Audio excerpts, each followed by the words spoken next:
Talk Sports. We are Baltimore. We are Southwest. Big moments. Flaring tensions. Escalating rivalries. The Rangers and Blue Jays have battled through some of the most epic times baseball has seen over the last few seasons.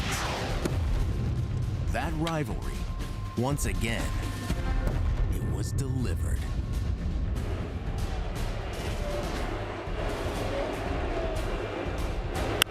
This ball hammered down the right field line. It is gone!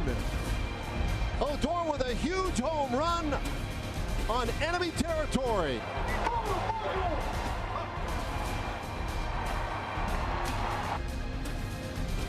And welcome again, Texas Rangers baseball presented by AT&T. We're here in Canada, getting ready to celebrate the Memorial Day weekend. The U.S. versus Canada, Rangers and Blue Jays, middle game of this three-game series this afternoon as they close the roof here at the Rogers Center. Welcome in, everybody. Great to be with you. I'm Dave Raymond with C.J. Nitkowski. You saw the big moment last night of the ninth inning. A one-run loss for the Rangers, but the three-run homer by Rougned Odor. Can you take that momentum into today? I think so, and I think you look at the reaction of Rougned Odor after that home run, and it tells you exactly how he felt about it. Yes, the Rangers fell short in the game, but that one felt pretty good, and maybe now today they wake up feeling a little bit better after a loss. Well, we've got a great pitching matchup for you in this one. A hard thrower and a soft tosser. Yeah, absolutely. You look at these two guys with Marco Estrada, the righty for the Blue Jays, but it's Yu Darvish with the great arm here going for the Rangers, and we know how good he is, but let's dig in a little bit deeper and look at this slider from Yu Darvish. Now, go back to 2016. Look at the batting average against. This is a great pitch, a swing and miss. That is the lowest batting average against a slider in the big leagues among starting pitchers since the start of last year. It is the calling card of Yu Darvish. Now, Marco Estrada, you may not be nearly as familiar with, and it's an interesting pitch that he throws. It's a straight changeup. It's got a little bit of movement, but it is the changeup that he uses. As you see it there, even leaving it up in the zone and getting it by Mark Trumbo. He has embraced the fact that it's been a strong pitch for him. He has tweaked his repertoire accordingly, and the Rangers hitters, especially those lefties that are in there today, are going to get a lot of looks at the Estrada changeup. No doubt about that. Rangers looking to break a little losing skid. They've dropped 4 in a row. Rougned Odor. And the big moments yesterday came through again in the ninth inning. Here's news for you. He'll be in the spotlight when we come back.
The roof was open and it was beautiful in here, but rain has moved into the forecast, so they've had to shut the roof for the duration of this game. It's time for our Shiner Light Blonde Spotlight, and today we shine that light on one Rougned Odor. What a moment it was for Roogie last night. What a great moment. There's no better way to silence the boo birds and silence your critics than by hitting a 3-run home run in enemy territory, as Roogie did last night. What a moment it was. What a celebration it was. His numbers here at Rogers Center are very good. And in fact, as you take a look at them and you see those 5 home runs, among them was one he hit last May here in Rogers Center against today's starter, Marco Estrada. Past and present imply a good future for one Rougned Odor. Yu Darvish on the mound. It's Yu's day. Starting lineups and first pitch come your way next.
AT&T Internet.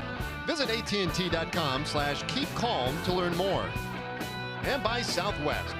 Yes to low fares with nothing to hide. That's transparency.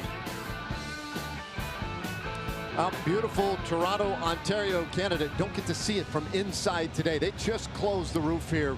Oh, probably the last 30 minutes or so. Slammed it shut, and we'll be playing indoors this afternoon. Time for our Southwest starting lineup for the Rangers. A game under 500, and Nomar Mazara as the DH today gives Mike Napoli the day off. Chirino's doing the catching, batting cleanup, and you see Delano DeShields has been on a tear at left field, batting ninth this afternoon. And we'll take a look at Marco Estrada here, the right-hander going for the Toronto Blue Jays, and the pitch arsenal. And I mentioned that changeup, we talked about it a little bit. 37% of the time that is up for him, and the batting average against the best of all of his pitches. But you look at really the top two. It's fastball, changeup, and when you watch the velocity today, you're not going to be blown away. He is kind of anti-2017 baseball in the sense that he does not throw particularly hard, but he knows how to pitch, and he'll even elevate that fastball, which will be interesting to watch. And behind him, the 8 guys that will be behind Estrada today, you see in the outfield, Cabrera, Pilar, Jose Batista, Russell Martin starting at third base, Josh Donaldson getting a day off, and he has done that a couple of times in the past, as Brian Goins also starting. So the 2 guys that got activated off the DL yesterday in Donaldson and Troy Tulowitzki not playing defense and not in the lineup today, excuse me. That's what happens when you close the roof. Yep. You get completely fooled tonight against you, Darvish. What time is it anyway? 8? Yeah, it is. You can get burned on that exchange rate, CJ. But yeah, afternoon here in Toronto. All right, you hosers, here we go. Estrada to the plate. And this one lifted and high and deep to center field, and that one is gone. So Chu starts the game with a solo blast to center field, and just like that, the Rangers on top this afternoon. And a blast it was. This was to dead center field and in the restaurant. And Shin-Soo Choo, as a leadoff hitter, does not wait around. And he had been 1 for 11 with 6 strikeouts against Estrada in his career. So he knew the strikeout was an issue, didn't want to get deep in the count, and said, yeah, I'll take that first pitch and absolutely hammer it to dead center field. Rangers have homered in 2 of their last 3 at bats. That's right. I was thinking the same thing, buddy.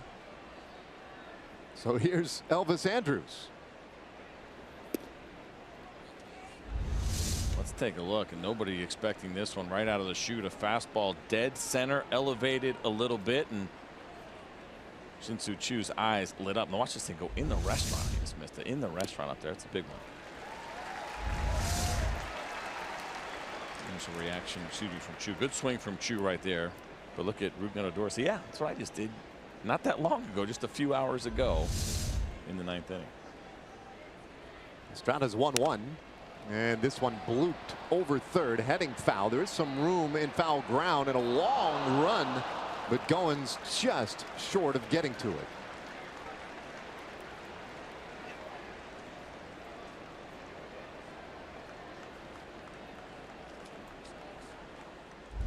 Well, there was a long run. Look where he's positioned, and you see this ball hanging up as long as it did, and he started to feel like maybe I had a chance and gave it everything he possibly had. And completely laid out. Like a little slip and slide action for him there at the end. Now the 1-2, and Andrews spoils it the other way. Keeps the at bat going here. Choo with the home run moments ago, just underway this afternoon. Choo his 5th of the year. Andrews with 6 in this first half. And he gets one up, but fouls it away again. So as you suggested, Estrada pitching up in the zone with a little more frequency these days, and he's put a couple up there already. No, he is not afraid. He really understands. This is one of these guys that does his homework, understands the trends in the game, and understands he's got that good spin rate on the fastball. And he knows that he can elevate it when he needs to. Well, the breaking ball this time nibbles off a corner for strike 3. Andrews heads back to the dugout, 1 away. This is a good looking fastball. Excuse me, good looking breaking ball from Estrada. And again, we talk about fastball changeup being the 2 pitches that he uses the most. And so Elvis Andrus probably not even thinking necessarily about that curveball, but that was a good one. It's not just a little get me over kind of I have a curveball. That was pretty nasty down in the zone. So with 1 out, here's Nomar Mazara, the DH today.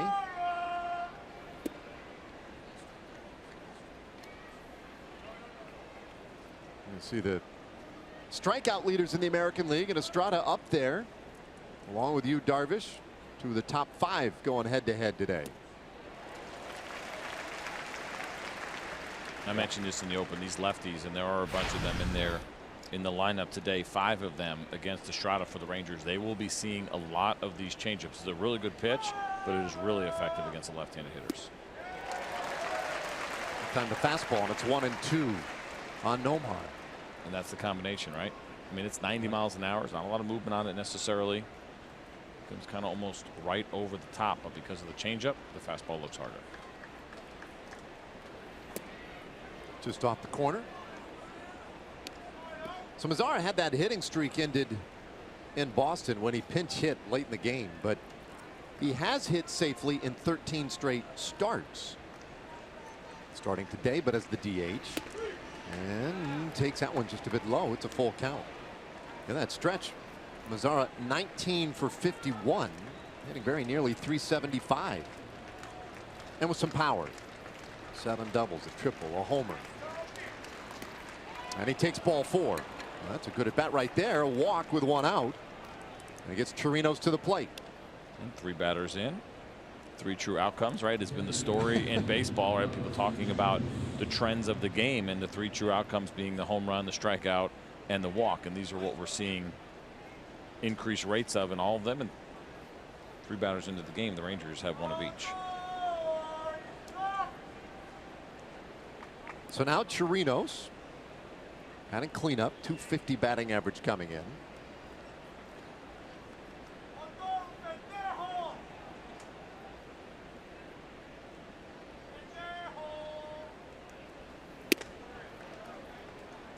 Chirinos, of course, the backup catcher to Jonathan Lucroy, so his starts are less frequent. You can see this is just the 18th game in which he has played. When he started this year, boy, every time he got in the lineup, he was just tearing it up. Last 9 starts, however, he has come back down to earth a little bit. 1-1 the count. Overall, though, with 5 home runs and 14 RBIs, the production from Chirinos has been terrific. They play him straight up, both on the infield and in the outfield.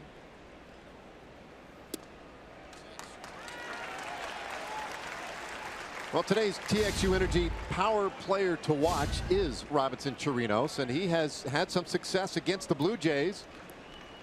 A couple of homers, 7 RBIs. Rangers already with a home run in this one this afternoon.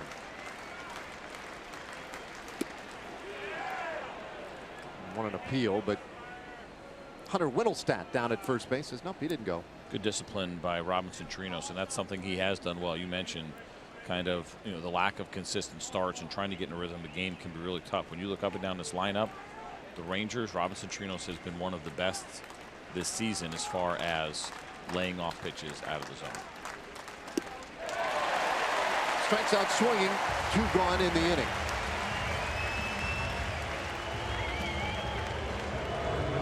So Estrada with a couple of Ks. And here comes Rougned Odor.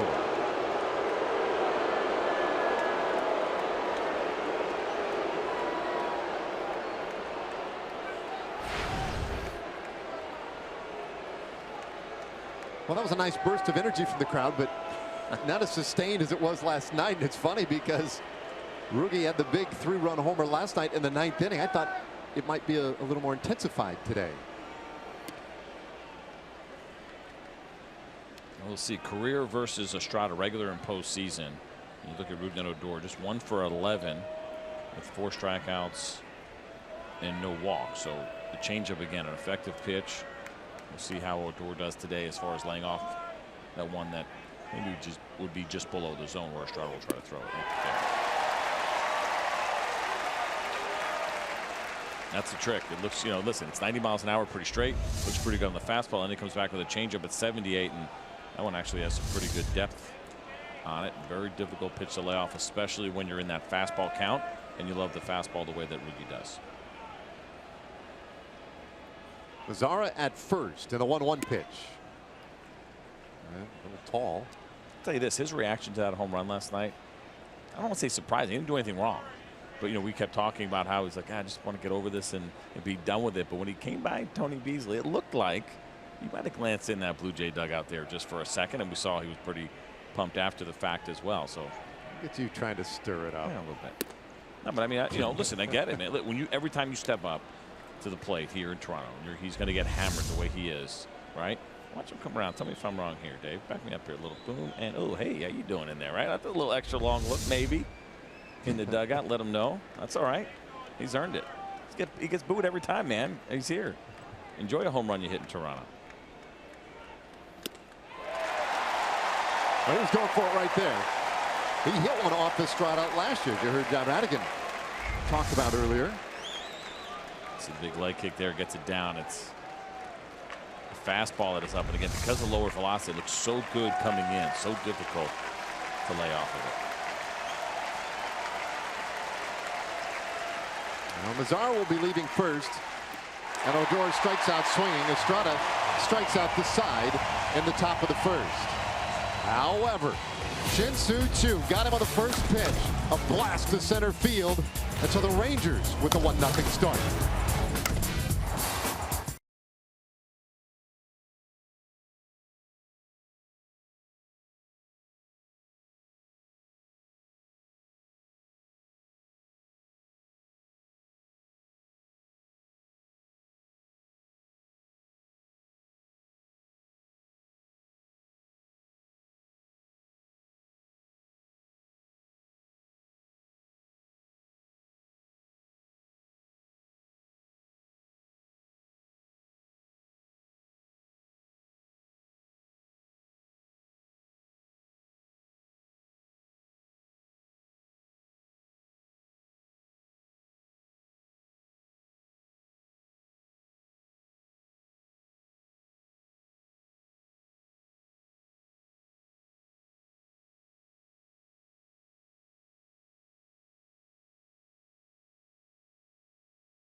In the first inning, Rangers lead it 1-0, and it is Dave Raymond replica glove giveaway day here at Toronto.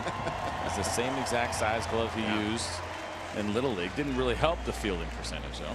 No, it's too heavy. Here's the Blue Jays starting lineup this afternoon. How about Devon Travis, by the way, the leader in doubles this year, 17 of them. Bautista Morales, the cleanup man and DH. Luke Maile does the catching. He's had a tough time at the plate. He has, and it's not going to get any easier for him going up against Yu Darvish. The fastball there, 264 batting average against, but we highlighted the slider in the open, and what we talked about was going back to last year at a 122 batting average against. Well, how about this year? 114 batting average against that deadly slider. And you look up and down the lineup today, and they keep happening with that roof closed today with these Toronto Blue Jays hitters. Not very many have had much success at all. Yu Darvish has dominated many of the Blue Jays that are still here on this roster. We'll start with Kevin Pillar.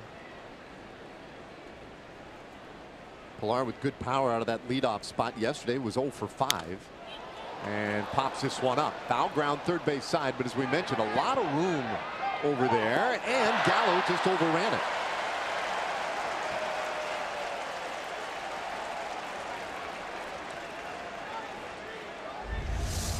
It looked like he was going to run out of room, and this ball came back a little bit. Now, obviously, no wind here, so that's basically just on the spin. Joey Gallo unfortunately lost it. It's not a terrible roof here as far as trying to pick up the ball once in a while, maybe, but it's not nearly as bad as some of the other places like old Metrodome or even in Tampa where you could lose the baseball. But outfielders and infielders, for that matter, will tell you don't want to lose track of the ball. That went too tight. Got a piece of Pillar. I mean, just grazed him, so he will head to first. First hit by pitch for Yu Darvish this year, who at times maybe the fastball command can sneak away here and there, but has never been an issue where he has hit batters, and that one barely grazed Pillar. We'll get another look at it here, but four-seam fastball, which still has some life and a little bit of run, and barely, I mean, it didn't even get body, man. It got that a little Adidas elbow thing that hangs off his elbow. So if he didn't have that on, it would not have hit him. Travis fouls off the first pitch he sees. Good fastball from Darvish. Devon Travis, you saw in that little pullout graphic a moment ago, 17 doubles, and that is tied for most in Major League Baseball.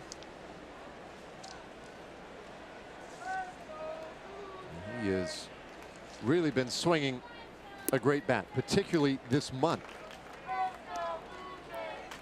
Travis hitting .372 in the month of May. Only Robinson Cano and Eric Hosmer with higher averages in the American League this month.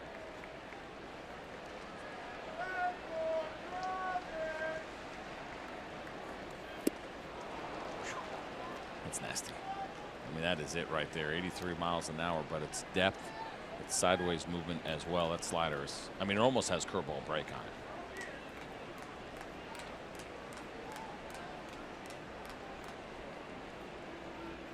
Well, yesterday Travis had the real big game, the grand slam. He was batting 8th yesterday. Today in the 2-hole. Keep a close eye on Pillar.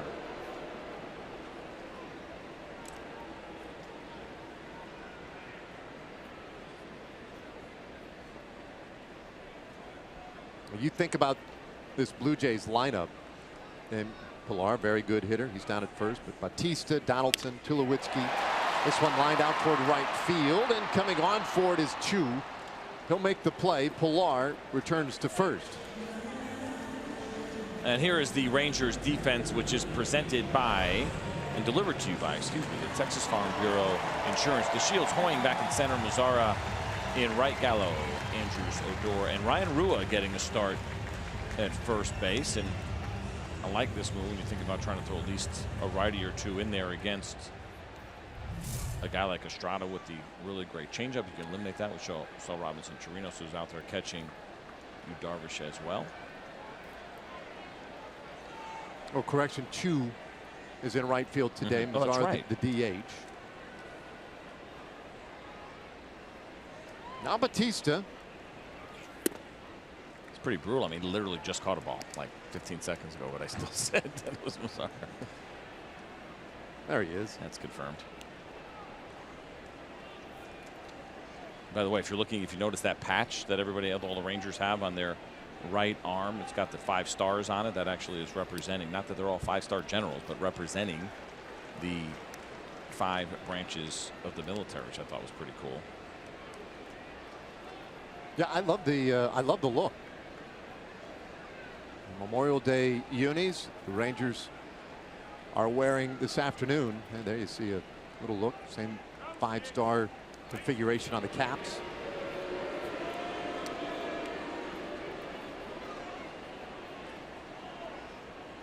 Yeah, those are cool. Like, sometimes we see, Major League Baseball do some different events, or even different vendors that'll take the traditional hat and do some different colors, and sometimes it works, sometimes it doesn't, but it certainly works with these here on Memorial Day. And as you see Ryan Rua, who's wearing the socks today, that's an option for players. They are allowed to wear those socks if they want to today. This is the first year that they're allowing them to do that, which I thought was pretty cool. Having trouble picking those up. Where are they? True camouflage. And that's a league partner that actually makes those by a company called Stance. And I was telling you about how Anthony Iapoce was pushing me on these socks. He said it's like wearing slippers. He said they're so unbelievably comfortable. We saw the ones on Mother's Day weekend. Yeah. Well, strike to Batista, and it's now 2-1. Devin Travis just flew out to right field. Pilar was hit by a pitch. We're at the bottom of the first. Rangers lead 1-0. Solo home run by Shin-Soo Choo to start the game. Runner going. The pitch is outside. The throw to second, a good one. Right, they're going to say that Pilar is in there. Odor already asking Jeff Bannister, hey, take a look. This is interesting here. We'll see ultimately on the tag what happens, but a lot of different things going on here. Robinson Chirinos right now walks out to talk to Yu Darvish, but check this out. Look, throw to first, throw to first. Now, he's not trying to be sneaky. He's just saying, hey, man, I know he's going right now. Step off or throw over at least. And Yu Darvish delivered a pitch, and I don't know if that tag got to the elbow or not. We'll find out. Look pretty close here. Watch the tag. Like, probably not enough there to get it turned over, but Robinson Chirinos, very intuitive. Watch the hand get in. That's a great shot right there. The oven mitt gets in just barely. And does it stay on? Looks like it did, but I mean, Robinson Chirinos knew that Kevin Pilar was going. He's really on top of it. Pilar's 8th stolen base, and there's a strike to Batista, and it's a full count. Now, Batista, I talk about all the guys that have struggled against Yu Darvish. How about this one? 1 for 20 with 9 strikeouts. It's good for an 0.50 batting average his career against Yu Darvish. Think he was happy to wake up today? Perhaps until he came to the clubhouse. Yeah. Happy to be up, sure. But maybe not so happy to see Yu Darvish listed as the opposing pitcher.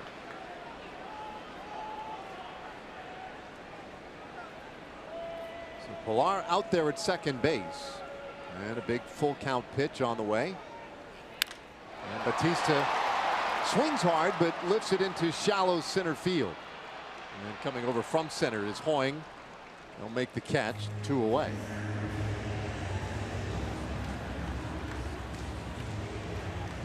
Well, our Kubota power stats today. Yu Darvish's last half-dozen starts. They've done some pretty good stuff. A 4-0 record. Rangers have won every single one. That's the most important stat. To me, it's never his record. It's always the team's record. How do they do? Well, they've done well when he's been out there. A big picture, yes, it is always about the team win. I think these pitchers absolutely still care about getting credited with wins. You got to go obviously a certain distance, and you got to make sure you're turning the game over to the bullpen. If you do with a lead, all those things matter. But you're right. At the end of the day, it's the team record, and you really dig in even more and say, how many times over the course of 32 to 33 starts did a pitcher give his team a chance to win? Right, that's the big one. Is you put your team in the best position to win. Ultimately, that's your job as a starting pitcher. Well, here's Kendrys Morales. Had a home run yesterday, his 9th of the year. 26 RBIs for him. His solo shot was in the 5th yesterday.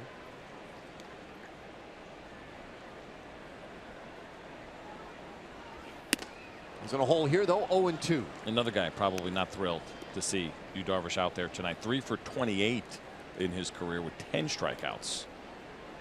Good for a 107 batting average. Does have 2 walks to go along with his 3 singles. So some tiny victories for Kendrys Morales. But it really is amazing when you look up and down the line and how Yu Darvish has had such great success both in the regular and postseason against these current Blue Jay hitters. And he chases strike 3. So the first strikeout of the afternoon for Darvish. And it completes a scoreless bottom of the first. We go to the second. Rangers lead 1-0. It's not exactly where he wanted it, but he'll take it, trying to go in, finish away, and Morales, 11th strikeout now against Yu Darvish.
Inning in Toronto, and it's Ryan Rua who is headed to the plate for the Rangers. Ryan, who says he's taken a big step this year because he no longer puts too much pressure on himself when he is playing, and he no longer lets any bad games that he might have linger. It's a huge step for any of these guys because obviously they were all everyday players. Ryan says he's learned it from the veterans like fairly recently acquired Pete Kozma, a lifelong utility guy, has told him, don't let it linger and don't put too much pressure on yourself, guys. Thanks, John. Second inning here, and 1-1 the count to Rua. That's always great advice, though. Really important to lean on guys that have been there and done that before, especially if it's something unique. Inconsistent playing time, maybe it could be a reliever in a certain role, whatever it may be. But the conversations you have with veteran guys that have been there and done that, have been around different teams, they hear from different coaches. They had former teammates that passed on information to them. It's one of the great parts of the game, is the opportunity really to sit down and dig in with guys that have experience and guys that care about their teammates and are willing to do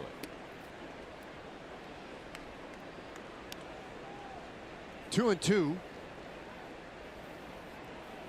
There's Kozma in the middle there. And Cole Hamels talking things over. Is he hiding from the camera? There's a strikeout of Rua, and that's 4 strikeouts for Marco Estrada now. And this is a really good looking changeup, and again, this is the featured pitch for Marco Estrada. Righty on righty, it doesn't matter. Good movement. Looks like it just has a parachute on it. That's the thing about that pitch. It's 78, 79 miles an hour. You feel like you see it well. It just takes forever to get there, and Estrada does an excellent job of locating it. Get a good whiff of his glove. So now Joey Gallo. Got a fastball. Gallo, 14 home runs and 31 RBIs.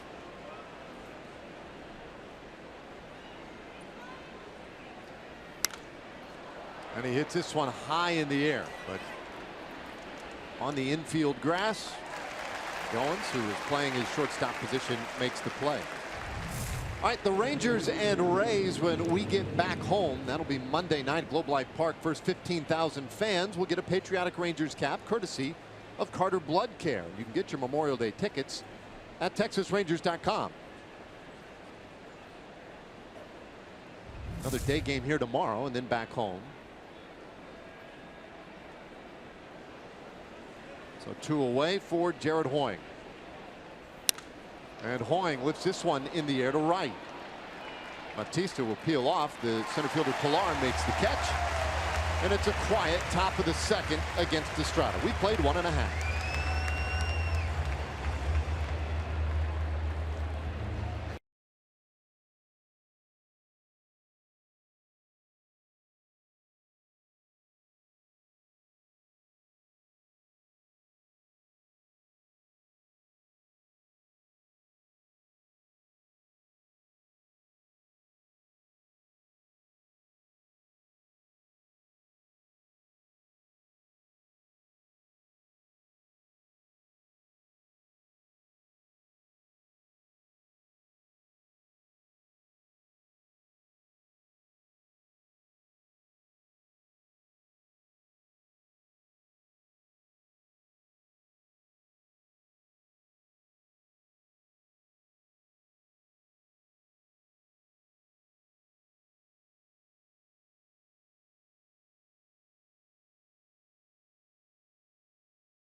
And Yu Darvish back out now for his second inning of work, and he's holding on to a 1-0 lead here against the Blue Jays. And fans, how about this? On August 12th, the Rangers and Fox Sports will celebrate the career of Pudge.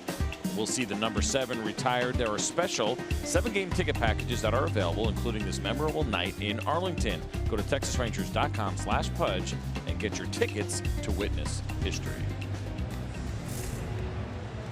All right, so Darvish got a strikeout in the first inning, a couple of fly ball outs. Now we'll face the 5, 6, and 7 hitters in this Blue Jays lineup this afternoon. Smoke, Russell Martin, and Ezekiel Carrera. Interesting too today. Blue Jays yesterday activated Josh Donaldson and Troy Tulowitzki, both of whom missed about a month worth of games. And today, neither in the starting lineup. Now, John Gibbons was clear about that yesterday after the game, saying they would get a day off today. Late game last night, turnaround quickly today. 2 guys nursing a calf and a hamstring, respectively. No sense in pushing them harder today. And seemed like a good day, too, with Darvish on the mound, maybe, to give somebody else a shot. Go ahead and take that day off. Now, interesting for Troy Tulowitzki, only 2 at-bats against Yu Darvish in his career, and he's 2 for 2 with a home little run. roller. 1 away. So you're suggesting that he should have played? No, I mean 2 at-bats is not enough, but he does have a home run against Yu Darvish. But I get it; it makes more sense. This is about the long term, and even though Troy Tulowitzki is 2 for 2, I'm sure he didn't mind taking the day off, dealing with that right hamstring issue that he's been dealing with this whole year.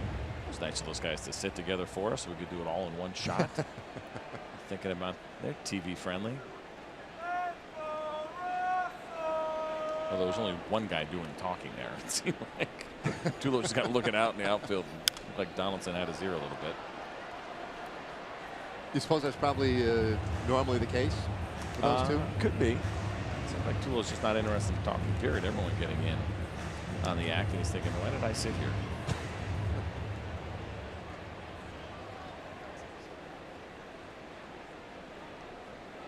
So now Russell Martin, and that one comes in and got him on the hand. So 2 hit batters for Darvish. And Martin with an extended look. No, save it. I mean, listen, there is zero reason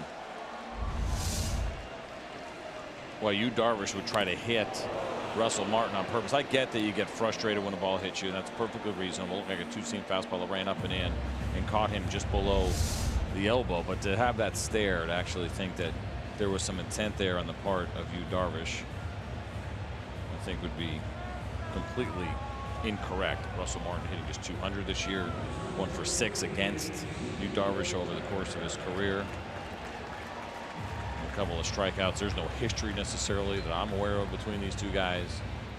It seems a little silly to me to look out. It's one thing to be mad, I get it, but to look out at him is to say, I think you did that on purpose and I'm ticked off about it, is a little much.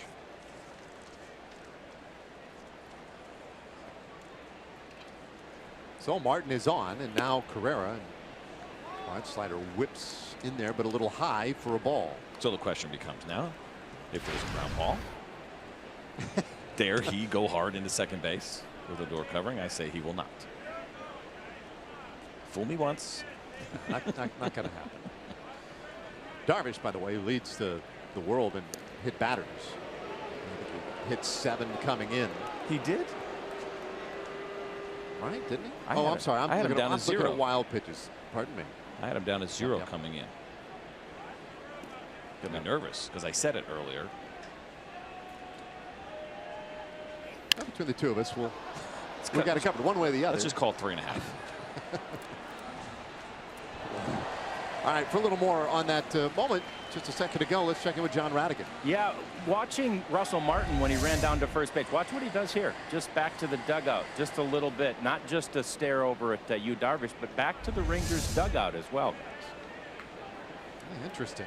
I wonder if somebody said something, because likely the case, and obviously we don't know, we can't hear, but anytime something like that happens and you're sitting on the bench and that's your guy out there on the mound and you know it's 100% unintentional, and he stares out at the pitcher, that's gonna bother somebody in that dugout. And so, you know, the thing you know, most likely somebody saying something to the effect of, just having been there and done that, we probably did you a favor by putting you on base. Be grateful that he hit you and you didn't strike out. You know, something along those lines to try to take a guy off. And not saying that happened, but wouldn't surprise me if something along those lines happened. And then, well, what did he blow a kiss? What was that he actually did? I think he was. Oh, the shush. Kind of the shush okay. sign. Yeah. Yeah. A little strange.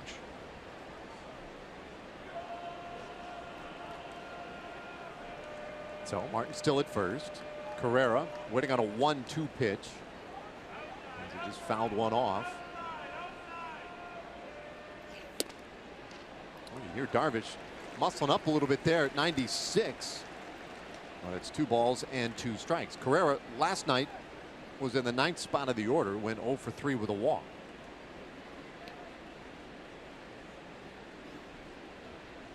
Rangers run came on a 2-homer in the first, and it was a blast to center field. The 2 runners so far today for the Blue Jays, both were hit by pitch. Pilar just barely grazed in the first inning. Martin took one off the arm a moment ago and will now take another lead at first. Infield looking for that ground ball. And the slider misses away. Carrera 2 for his last 30.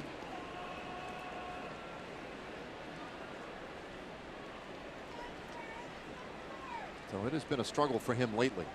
Today batting 7th.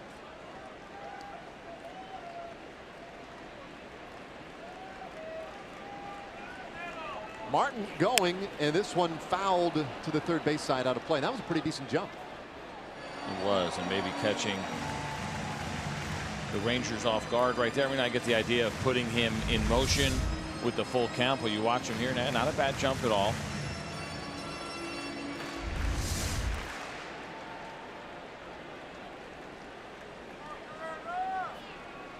Martin 0 for 1 this year, stolen base attempts, not necessarily known for his speed. Going again. And a bouncer at first base, but that one is also foul.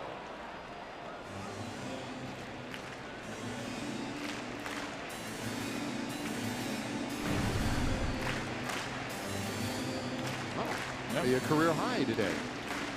He's trying to enjoy some, I told you this one, elite company when it comes to hit batters, but you were sitting next to an MLB record holder. Is that right? It is right. How many? Tied the record for most consecutive hit batters. Consecutive even? Oh dear. What happened? Well, it was raining that day in Florida. I had a little bit of problem with the grip on the ball, and I plunked 3 guys in a row. And tied a major league record. Oh boy. There he goes again. And a ground ball hit sharply second base.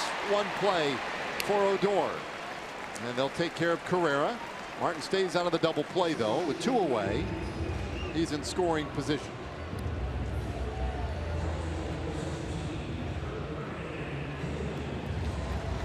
Three in a row. Who were they? Ryan Jackson. Lefty Ryan Jackson. It wasn't Derek Lee. Craig Counsell in between. I can't remember who the second one was. I used to remember. I'm getting older. Ryan Jackson, a lefty. Cannot remember. I hit a righty with a cutter down and in.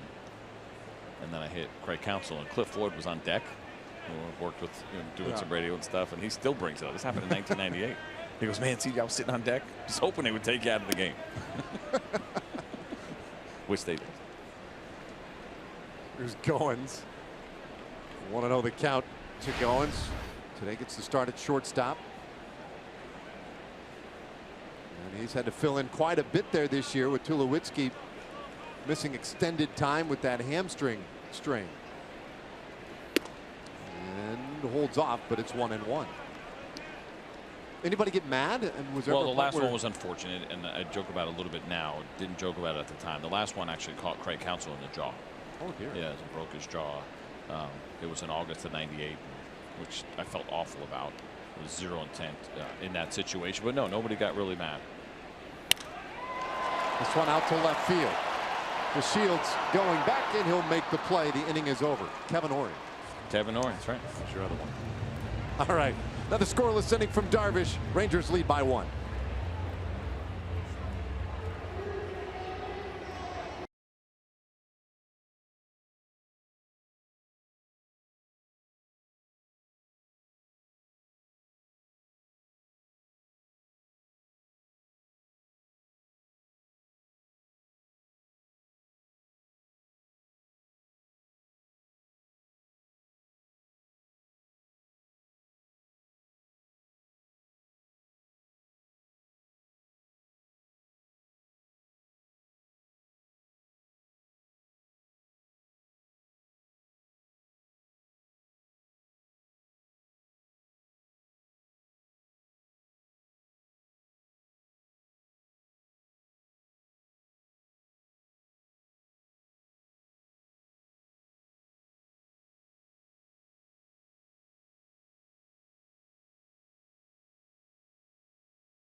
In Toronto with the Rangers leading the Blue Jays by a score of 1-0. And fans, we're going to be lighting up the night skies with a superhero Friday post-game fireworks show. It's going to be on Friday, June 2nd. After the Rangers and the Astros, it's a fireworks show that will be set to superhero theme music.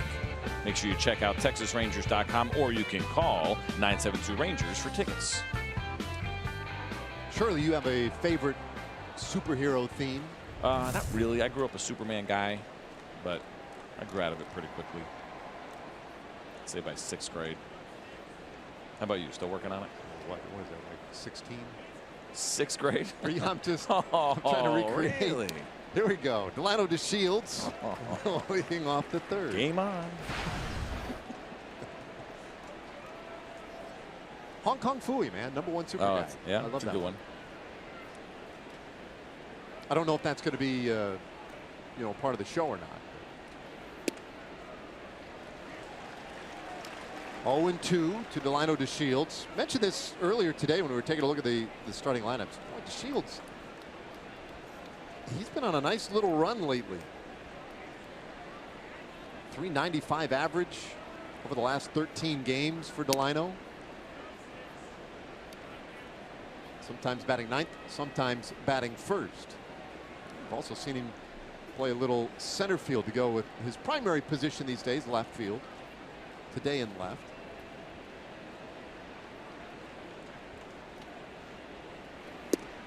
Couldn't hold off. And he is the 5th strikeout victim this afternoon for Estrada. So the lineup turns over for Shin-Soo Choo, and it's time now for our mini countryman player profile. How about that? 389 on base percentage as a leadoff hitter. Nobody in the bigs does a better job, at least over an extended period. I'm talking about guys with at least 900 plate appearances. He's been so good over the course of his career with pitch recognition, strike zone awareness, laying off pitches. It's been a strength of his, and so it's not surprising at all that he's had that great on-base percentage throughout his career, and the flexibility really to use him in different spots of the lineup, which Jeff Bannister has done this year.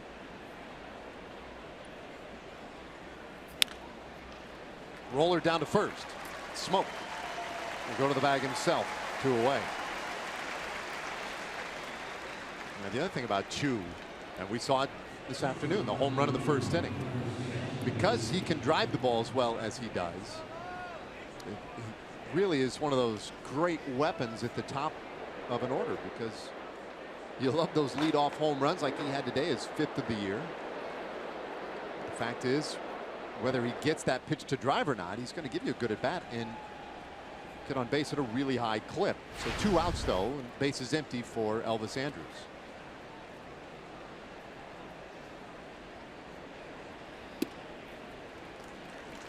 Andrews struck out looking in the 1st. You watch that thing, just floats in there, right? Like, oh, it looks how slow it is at 77 and it's up. But arm speed sells the great changeup for Marco Estrada. It's not slowing the baseball down. Yes, that's part of it. The great differential he gets on speed, right? He's been sitting around 90, so you're looking at 13 at times 14 miles an hour difference between the fastball and the changeup. But there's nothing changes in the delivery. There's nothing that changes in the arm speed. It's very deceptive. This ball ripped down the left field line, but foul. Now I'm curious because, and we take a look at the range here, 76 to 91. So you see as high as 15 miles an hour difference. But I'm curious about the curveball, because he flipped that curveball in there to Elvis Andrus in that 1st at bat. That's the last thing he's looking for in that spot. You're thinking fastball, changeup, that's been the 1-2, but once in a while he will flip that curveball in, and he did it to Elvis. And I think that just creeps in the back of your mind. Oh, is he going to do it again? Right? Yeah. Well, I was only worried about the changeup. Now I got to be worried about the curveball too. And that's another way that you set up and you make a 90-mile-an-hour fastball look a lot harder than 90.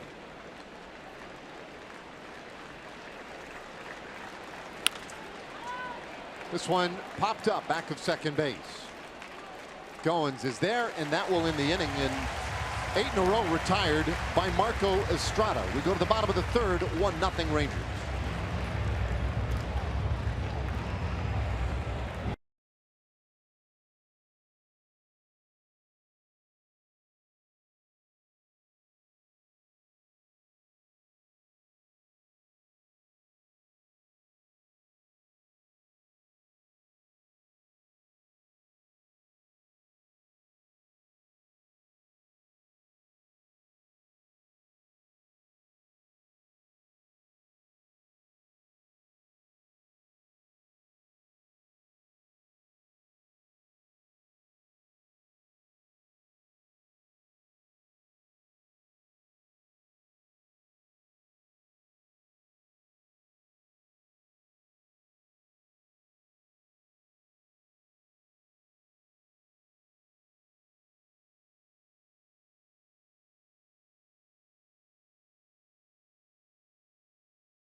here in Toronto. And hey, this Memorial Day weekend, Fox Sports Supports is proud to team up with Homes for Our Troops, building mortgage-free, specially adapted homes nationwide for several injured post 9/11 veterans.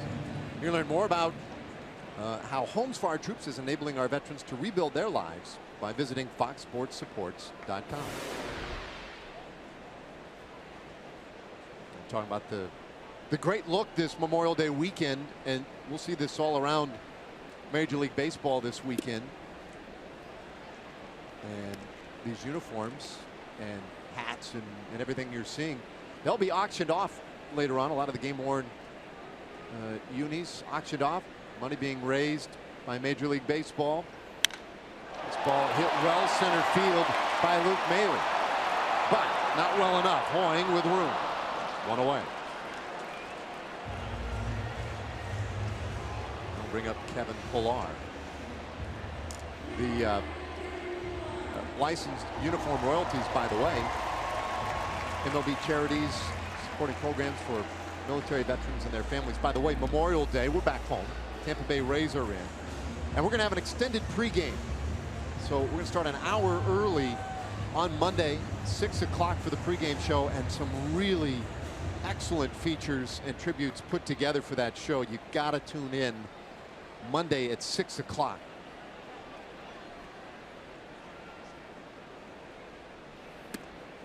Inside to Pillar, who was grazed by a pitch in the first inning. There's Jonathan Lucroy. It'll be a great feature. Definitely want to make sure you check that out. And I tell you what was cool too. We did yesterday talking about how he travels with his glove. Yeah, I thought that was pretty neat and kind of digging in on all the many things that catchers do. I'm not sure what he was doing there. Sewing something? What working on there? Oh, it looked like he's working on his shin guard. Oh, that's cool right there. So that'll be for him for the weekend when he gets his opportunity with the camo. And you got a little sewing kit in there. A little tool kit. Well, yeah, I mean, you got to take care of your glove. You got to take care of your catcher's equipment. You got to be handy with a lot of things. Those actually, that might have been the little carrying case for the tools of ignorance themselves. So that thing that he's actually using right there, if you see on the other side, it actually has a blade in the middle. That is actually meant for scraping off, not like blisters, but if you got some hardened skin. Soft liner to second, and Odor. And calluses and stuff, and that's actually on the other end. Obviously, he's not using it as he's working on his shin guards right there. But the other end, there's a little blade that's kind of bowed, and I remember that tool from the trainer. So if you get them bad, you know, on your feet or whatever, you actually just slice it off in really thin little slices. I don't know what else he's got in there. Oh, emery board. Emery board you got to have. That's only for his fingernails, okay, and not for pitchers. Just maybe. Nail clippers, got to have them. Little scissors. That rivals your makeup kit for sure. Much cooler stuff in there. Yes, indeed. Yeah, so I guess the little callus removal tool didn't work well. Going with the scissors now. So 2 away. Devin Travis, who flew out to right field in the first inning.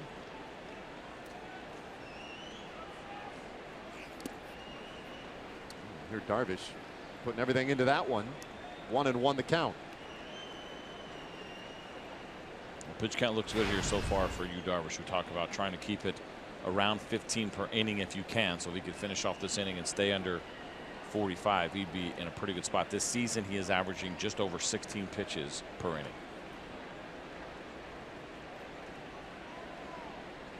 Long look that time to Chirinos. Fired right in there for strike 2.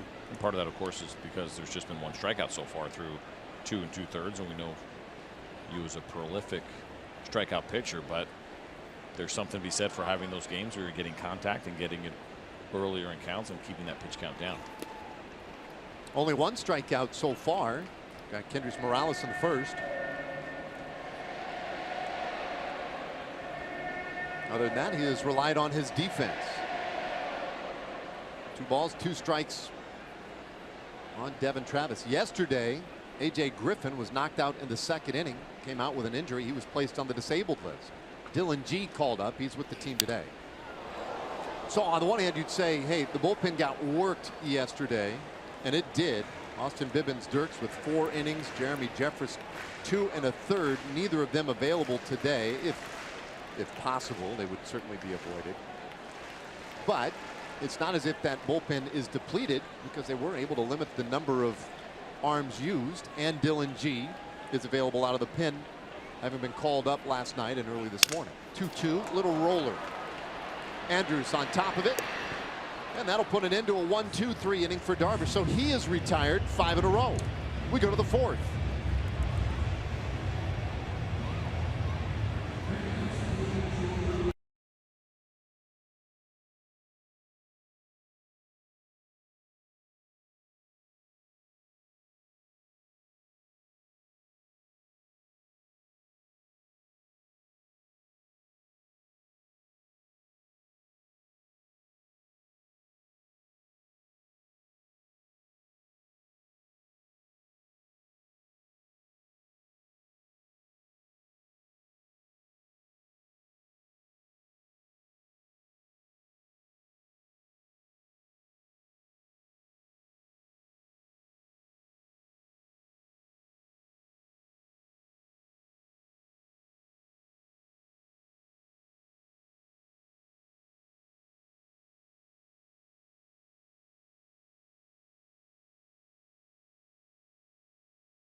See a little bit of a resurgence here.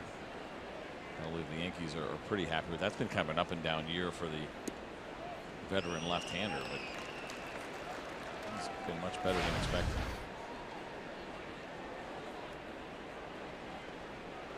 We're in the 4th inning here, and Nomar Mazara walked his first time up. Hits this one a mile up in the air. Out of the short left field, the shortstop Goins is there, and that is out number 1. There's also now 9 consecutive Rangers turned back by Estrada. On Saturday, June 3rd, the Rangers will be facing the Astros, and the first 10,000 fans will receive a Cole Hamels superhero bobblehead. That'll be courtesy of Jimmy John's Gourmet Sandwiches. And don't forget to wear your Rangers red. That'll be a red out ballpark night. Tickets are available, of course, at TexasRangers.com. Estrada up and in on Chirinos, who struck out in the first. 1-0 Rangers. The 1 run, a 2-homer to get the game started.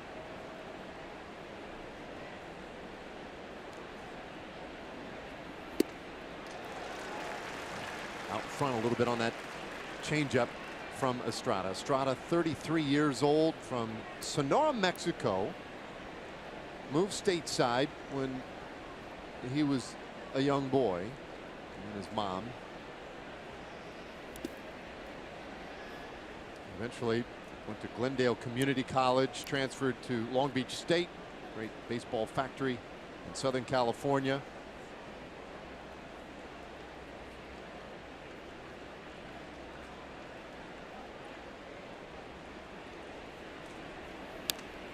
One of the oddities about Estrada, and it's almost so odd you would find it hard to believe. Guy who was born in Mexico, grew up Southern California, and now pitches in Canada for the Blue Jays. He says when he was little, growing up, wanted to play hockey. Really? And he's a good skater apparently. Uh-huh. But legitimately wanted to play hockey and now plays baseball in a hockey-crazed nation. How weird is that? There's some irony there for sure for Estrada. But, I'm thinking about, who he has become now at this point in his career. He'll be 34 years old later this season, and it seems like we're seeing some of the best of Marco Estrada right now. And you really have to credit the Toronto Blue Jays and their scouting staff on what they saw, because I mentioned it earlier. When he first came over here, it seemed like such a terrible fit because he was so home run prone. And you're saying, well, why would you take a guy who in 2014 led all of baseball in home runs allowed in the National League with the Brewers and bring him to Toronto? Didn't seem to make a lot of sense, but they knew kind of where his game was headed. They dug in a little bit more, and he has been very good here since he put that Blue Jay uniform on. This ball hit well down the left field line. If it stays fair, it's trouble, and that one is just foul. Wow. And it was just foul. Robinson Chirinos knew it the whole time that it was foul. You see he still has his bat in his hand. He hit it, looked, kind of hoped, and then realized, no, it's going foul. And a lot more often than not, as a hitter. You may beg a little bit with the body language, but you play this game long enough and you know which balls off the bat are going to go foul. Now a full count to him. And he hits this ball sharply up the middle, but right to Travis. And again, the scouting reports and the shifts defensively are amazing. They are. This isn't an extreme shift. You got a right-handed hitter, and so the second baseman slides over a little bit more toward the middle of the field. That's not unusual. This is not anything new necessarily, but it's just really examining the data and looking at where he hits the ball more often, and that's kind of standard for a righty. And unfortunately for Robinson, has a really nice at bat, but has nothing to show for it. Odor struck out in the first inning. Comes up to the usual chorus of boos here in Toronto. Estrada settling into a groove. He has retired 10 straight.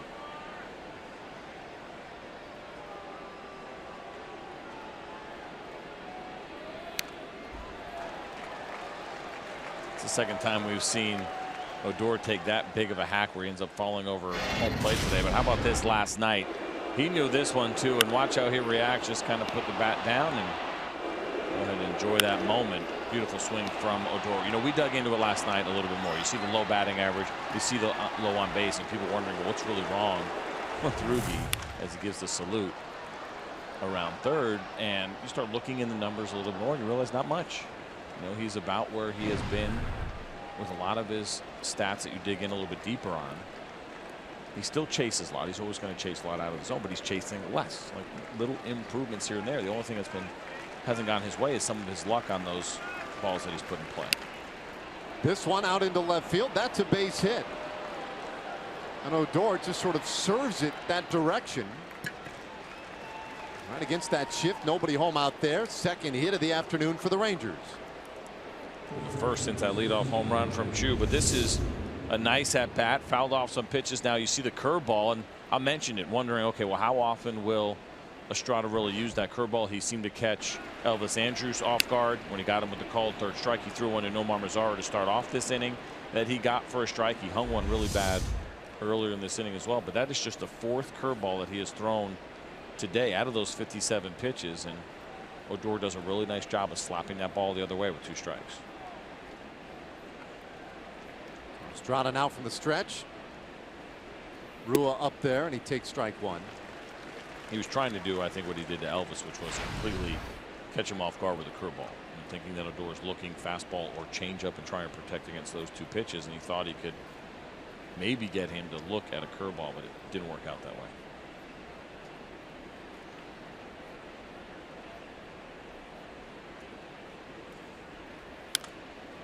Rua fouls this one off with the count 0-2. Well, this has been a big year for strikeouts for Marco Estrada. Looking at the 5 strikeouts so far this afternoon for him. Or close to what he did his last time out. His last start was a career high 12 punch-outs at Baltimore. This one pop foul again out of play by Rua. But he's striking out hitters at a much higher rate this year than he has in the past. A career best for him. You start looking at the full seasons that he has had, and there's the line from his last start where he went 7 2/3. You mentioned those 12 strikeouts to just 1 walk against a pretty good lineup that they have there in Baltimore. But he knows how to take advantage of power hitters, right? That's the other thing. He matches up really well with teams that will take the big swing, maybe don't make much of an adjustment or don't make much of a change even when they have 2 strikes, and he's locating that changeup against power lineups with big swingers. As long as he's hitting his spots, it's actually the kind of lineup that works in his favor.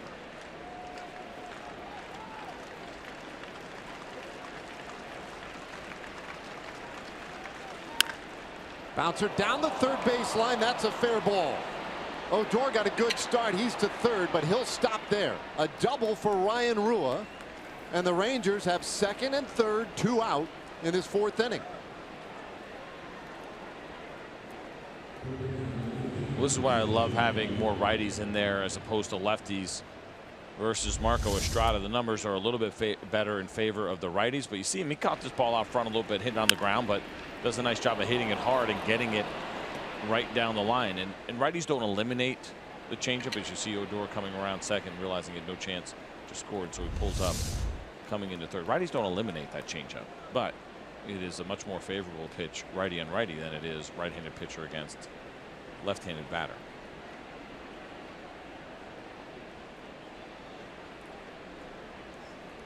So now great opportunity for Joey Gallo. Couple of minutes scoring position for him. Big shift to the right side of the infield, and he takes one high. And the only man left on that left side by his lonesome over there. It might be Goins. Let's stick with Russell Martin. There have been times today where Martin has shifted over to play a second base type position, and they leave the shortstop alone on the left side, but not in this spot. Yeah, I think they pick their spots based on how often not only the guy hits the ball to that side, but which one maybe would require more range, right? So if you say, okay, well, when Joey Gallo does hit the ball to the left side, it's a little bit more scattered, so let's keep our shortstop over there because he can cover more ground. Or the times that he's done it, it's really kind of been in this one area, so we can take the guy with less range and leave him on the left side of the infield. Gallo in a hole now, a ball and 2 strikes. Popped up in the second inning, 0 for 1. He gets a hold of it though, he drives it.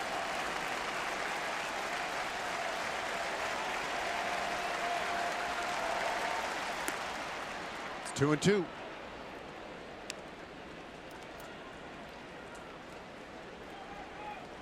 Now Odor has that opportunity if he wants to take that Josh Donaldson lead that we saw last night, where he can get off as far as Russell Martin is. He can easily extend this lead by another 5 or 6 or more feet if he wants to, and gives you that opportunity to score on a wild pitch. It's a full count now on Gallo. Estrada got way ahead, but has allowed Gallo back in the count here. 4th full count of the afternoon for Estrada.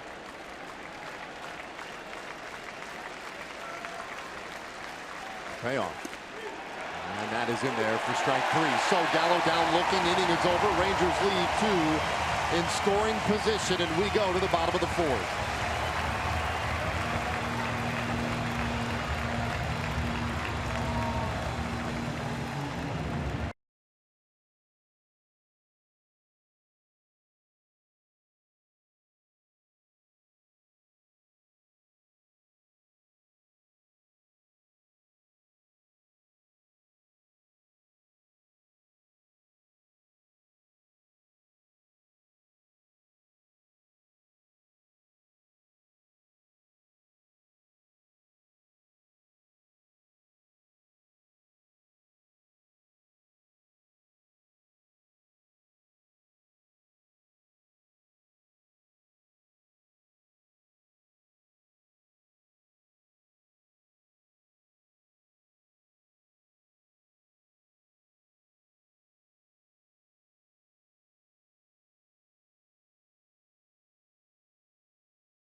Northwest.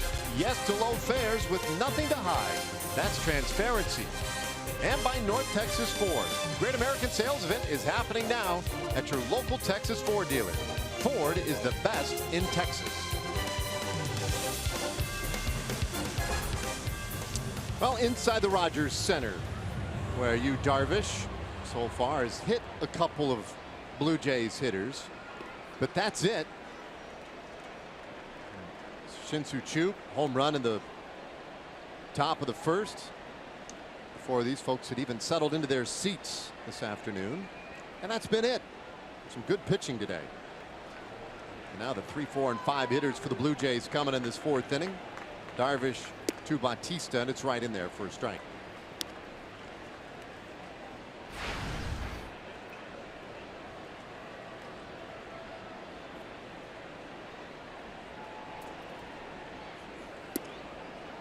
Bender this time pushes Bautista back. The 2 hit batters might make guys a little less willing to dig in there. Well, I think what's really important to that whole process too is that Joe West hasn't made a bigger deal about it. The home plate umpire, especially when we saw the reaction from Russell Martin, right, where he kind of looked ticked off a little bit. We know there's history here, and sometimes umpires can step in and issue warnings early or whatever it may be, but he has allowed these guys to play, and so that tells the opposing pitchers, or each pitcher, they're still allowed to throw inside. They don't have to worry about if a ball gets away and graces a hit. Pop up first base side and out of play. So I thought John Radigan might have a play on that ball. I think I saw John Radigan running away. Did I? No, you didn't. All right. He was there. He was ready. He's no Dave Raymond. He might not have access. Ball was actually pretty close to him. Wasn't that far off, but he didn't even flinch.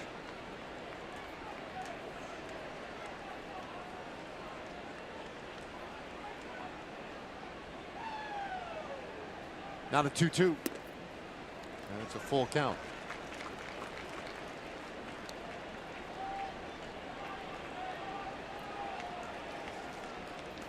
Bautista, like the Blue Jays, got off to a very slow start, but also like the Blue Jays, he's been a lot better lately. And he hits this ball hard out to center field. Hoying is back and has room to make the play. 1 away. All right, time now for our unlimited baseball break, brought to you by T-Mobile. So the news, the big news, #1 international free agent, 19-year-old Cuban outfield prospect Luis Robert, and he was signed by the White Sox. They announced that deal, and now there's a lot of hubbub on the south side of Chicago. I think it was a $26 million signing bonus. All right. So not as big as some of these ones that we have seen. We have seen some monster numbers. Now the rules have changed a little bit, and international signings for free agents and the taxes that are involved as well. This ball ripped down the first base line and into that right field corner. Kendrys Morales cruises to second with a 1-out double, and that's the first hit of the afternoon for Toronto.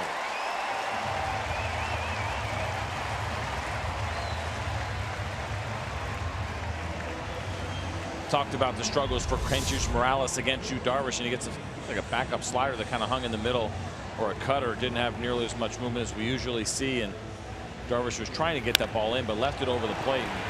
Morales saw an opportunity to jump on that first pitch and put a good swing on it, drilled that ball into right field.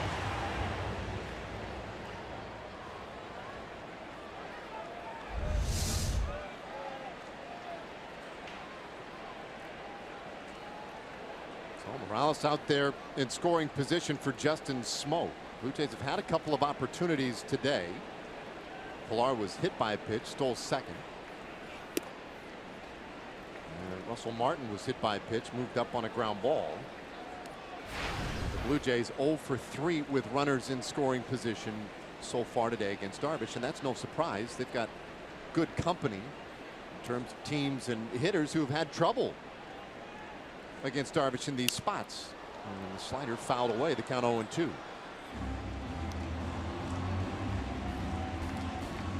Opponents hitting just 3 for 46 with runners in scoring position against Yu Darvish, and that is the best management of those spots of any pitcher in baseball.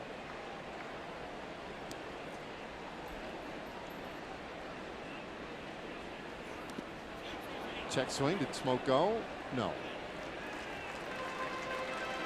Alan Porter, our umpire, down at third. So Darvish has allowed his first hit of the afternoon. The only guys who have managed to hit against him this year with runners in scoring position: Matt Caesar with the Padres, Freddie Galvis when we were playing the Phillies, and Miguel Cabrera on Sunday when we were in Detroit. And a swing and a miss by Smoke. He is just the second strikeout victim today for Darvish. And that first hit, if memory serves right, with the runner in scoring position, was like dribbler in the infield right, or was it kind of a questionable hit to begin with? And you see the breaking ball here, the slider. Justin Smoke's head just comes flying out here, trying to hit this ball a mile. Look at that head just get way right on him, trying to yank that pitch, playing right into the strength of Yu Darvish on the good slider. So you're right, Matt Caesar in that game against the Padres, and it didn't score a run. Eric Ibar had stolen second, was in scoring position, and the little dribbler on the infield, though a hit, did not generate a run. And it works both ways, right? There are times where you don't get or let up a hit with a runner in scoring position, but actually score the run, whether it be a sacrifice fly or if the infield is back and you get that ground ball out. But it's a good stat, I think. I like it, especially when you see some of the numbers that we've seen a handful of Rangers put up, pitchers put up with runners in scoring position. But it's like any of these stats. You can always look and say, well, there are certain situations where you can do the right thing that you're supposed to do on the baseball field and actually not get statistical credit for it. Well, Russell Martin at the plate now. 2 out. Morales at second. Martin was hit by a pitch in the second inning, and he was none too pleased. That's 1-1. He reacted with a long stare out at Yu Darvish, and then swiveled the head toward the Rangers bench and gave them the old shush sign. Which means somebody probably said something, right? More than likely. I think that's probably true.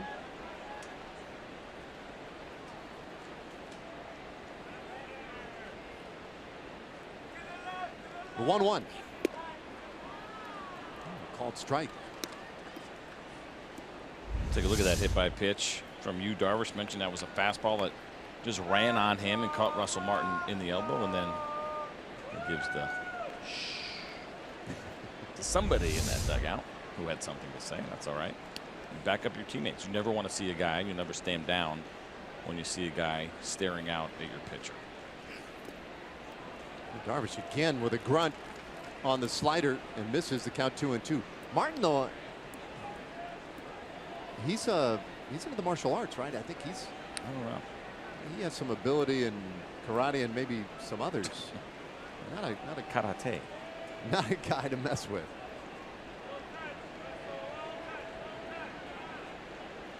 Never with the Van Buren boys, as far as I understand. That hardcore group of martial artists.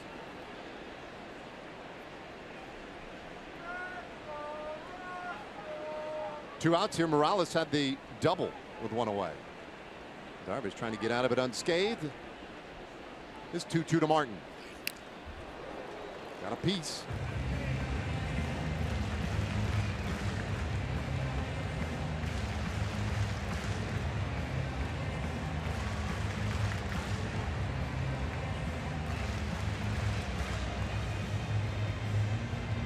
Interesting to see the conversation here now between these two guys talking about pitch selection. And every time and anytime you have that little situation where you end up hitting a guy trying to go in and he gets a little upset about it, you always have to be worried, I think, as a catcher in that spot to make sure that your pitcher is not hesitant to go back in there. I'm not saying that's what that conversation was about, but it could be. You go back to the beginning of last year, Russell Martin has really struggled against right-handed fastballs that are up and in, just at 87 batting average, down and in at 167. So if that's the conversation, fastball location, I think Robinson just want to make sure that Darvish is still confident throwing it in there, because if you get tentative, miss over the plate, or you end up hitting a guy again, and that's certainly not where you want to be. That one just missed, and it's a full count. And you saw Robinson kind of do that old fake move that he does, right? Fastballer shows the glove up high, and then it's actually a slider. And he does that, of course, to see just maybe he didn't catch Russell Martin peeking a little bit and get him anticipating a fastball up while he threw the actual slider down. Martin just a 200 hitter, but he's been getting on at a 345 clip. Patient at bats, rolls this one by first into right field. Two up with the baseball. They'll put the stop sign up at third, and Morales will have to hold. So Martin comes through with the hit with runners in scoring position, but can't get Morales to the plate. Still two away. You get the right man on second base in that situation, and Kendrys Morales, who is not a good runner. This was a slider that backed up a little bit and caught the inside part of the plate. Darvish was trying to throw it away, and Martin does a good job of slapping the ball the other way. But a couple of things: you got the slower runner, and then you have Shin-Chu Chu, who is an extremely accurate thrower. We've seen that from him, and even though he doesn't play right field regularly anymore, he's been doing much more DHing for the Rangers. When he is out there, I've really taken note of the fact that his throws have been extremely accurate, and the coaching staff knows that for the Blue Jays. And the combination of a good arm, an accurate arm, and a slow runner means you hold him up at third base. Yeah, he got to that ball in fairly shallow right field too. It's not going to be a real long throw. So Morales third, Martin at first, and a backdoor slider in there for a strike to Carrera. Carrera grounded out in the second inning, 0 for 1.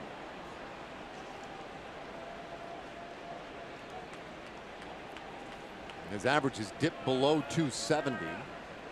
He's the guy who got off to the hot start, and as the Blue Jays have heated up, he has cooled down. Another slider, and that one in there.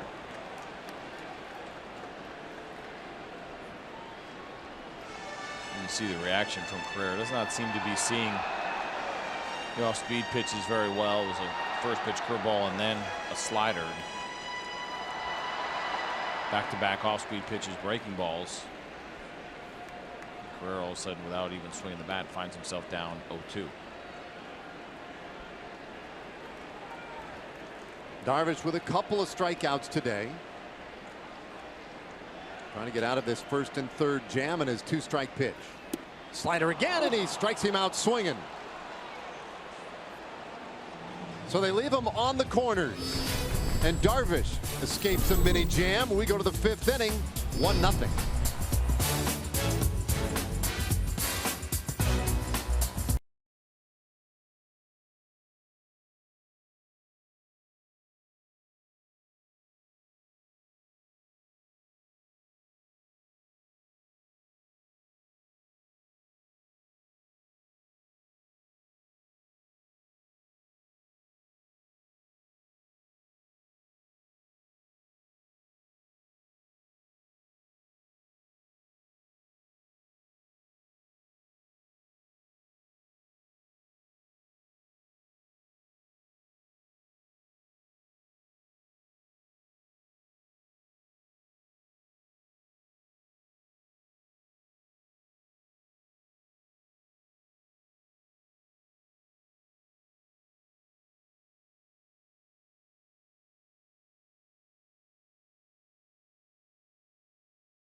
Well, just a little bit of the feature that we will have ready to go on Monday.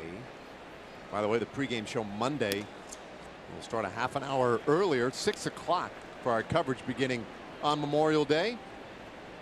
Jonathan Lucroy, big part of course, his team and also our coverage. That's his very good friend, John Coker.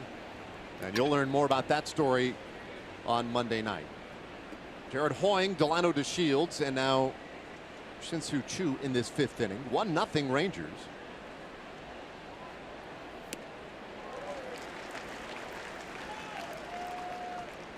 Speaking of Lucroy, still working. Take full advantage of those off days, right? Do the little work, get the maintenance in, get your equipment where you need to get it. I saw him talking to his bat guys today. Hoying strikes out to start the 5th inning. Bring up DeShields.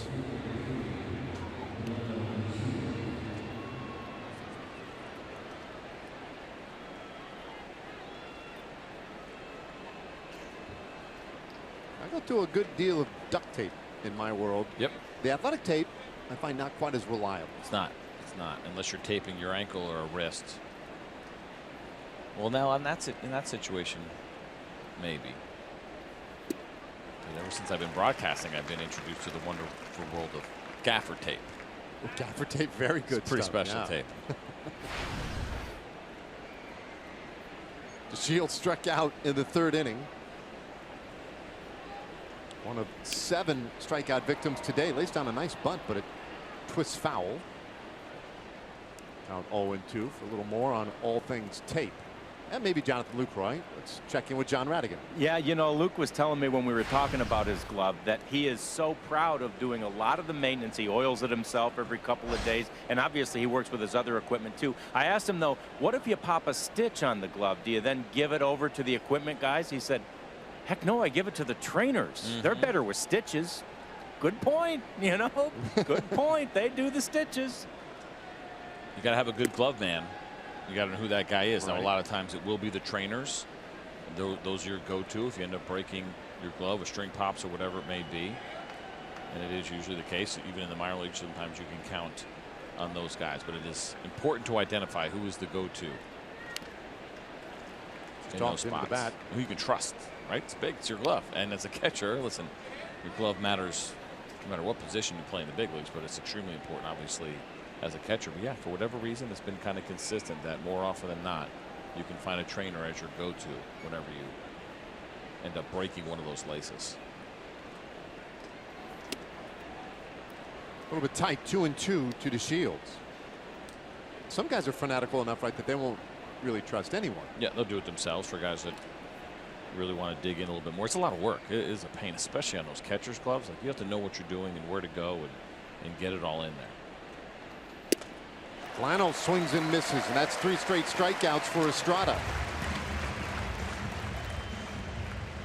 Let's check out our AT&T high-speed replay and go back to the very first pitch of the game, and it was Shin-Soo Choo jumped all over a fastball from Marco Estrada. You saw the reaction from him. He knew it right away, and that one caught him off guard as well. Not just any home run, all the way up in the restaurant up there in the second deck here in Toronto. That's been all our scoring today. It's been all of it. By the way, Choo said something very nice to me today. I'm going to tell you after this pitch. You better not put it in play.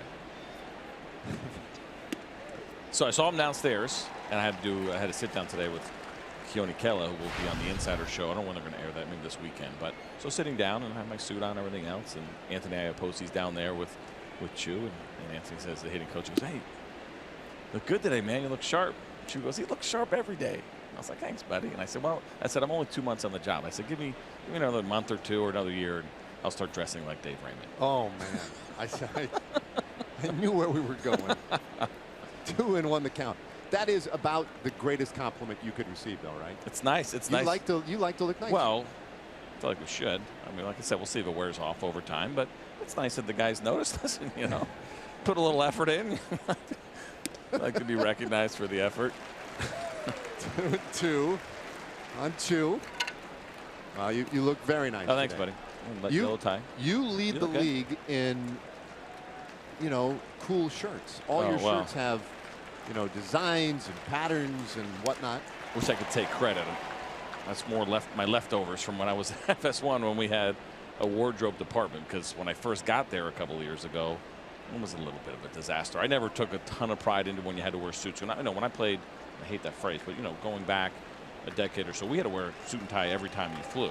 And even on certain teams, you had to wear dress pants on the road when you were walking around.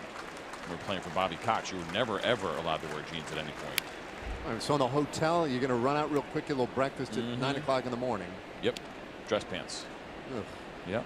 Hey, Bobby Cox is a pro, man. I'm like, whatever. I get to play for Bobby Cox. Well, I'll wear a panda suit. I don't care. Whatever I got to do to put on a big league uniform. Things have changed, right? Joe Madden kind of taking things in the opposite direction. 2-2. And that one is high. They'll appeal on the check swing, but a late appeal. Not often going to get those. It's a full count now. But a great wardrobe department at Fox and FS1. And they showed me how to dress a little bit and still have a lot of their shirts for a couple more years. Payoff pitch. This one rolled to the right side of the infield. Travis is there.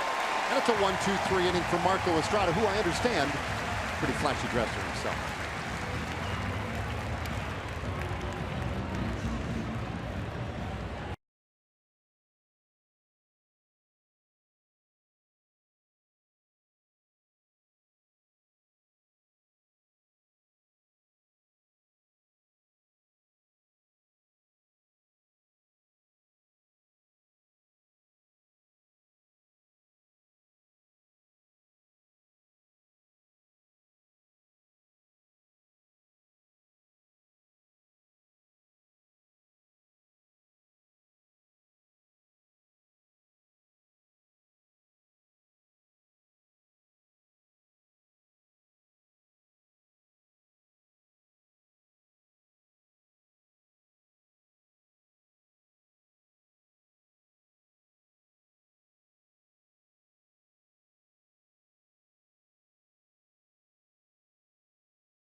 Game, and the Rangers are leading the Blue Jays by a score of 1-0. And beginning June 15th, the greatest players in the world in one of golf's most anticipated events of the year. Dustin Johnson looks to defend his title at the 117th U.S. Open. Coverage begins June 15th on Fox FS1, and it will also be streaming live on Fox Sports Go.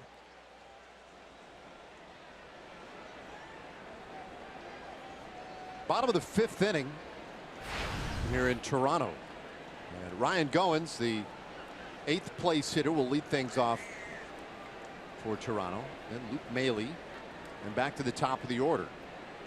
Yu Darvish got himself in a little bit of a jam last inning, but got right out of it. Induces the ground ball and retires Goins for out number 1 here with the 5th. All right, time for a Chevy game break. Let's send it back to Rick Renner.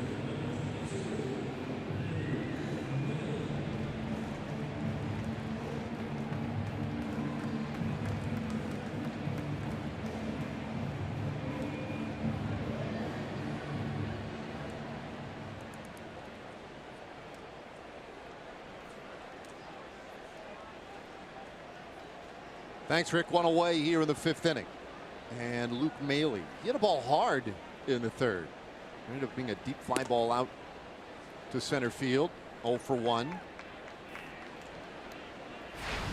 Maile, I'm sure, is heart fluttered for a moment when it left the bat, because he's had a tough go of it. 3 for 50 this year.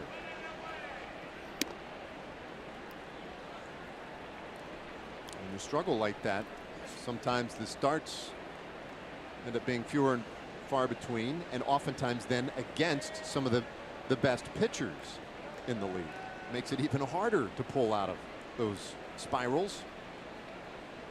Well, he gets that opportunity today because they wanted to have Russell Martin at third, give Josh Donaldson a day off. And yeah, there's a little bit of an in between there where you say, yeah, all right, my name's in the lineup. That's good news. Here's the bad news. Really? I get Darvish? You get you Darvish. And that is just kind of the case for bench players. A lot of times you're getting that day against a pretty nasty pitcher, whether it be a lefty or righty, as that guy who's playing every day and probably, or is a chance, struggles against that guy, maybe gets a day off.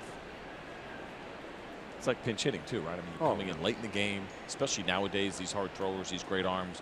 We see them as early as the 7th inning. We haven't played for a couple days. You get a pinch hit against Andrew Miller. Hang with him. That's the third walk that Maile has been able to work this year, and he is on with 1 out. You can see by the expression on Darvish's face, not real pleased with the way that one went. We're just talking about the Maile struggles. That's a guy you got to attack. No doubt. And sometimes you do. It happens to the best of them where maybe the concentration comes down a little bit. Does a great job of getting going to ground out on the first pitch, and then all of a sudden it's a 5-pitch at bat to a guy hitting under 100, and you end up walking there. So you have some frustration there. And it does happen. You let down a little bit mentally. I think that's probably the case there for Darvish.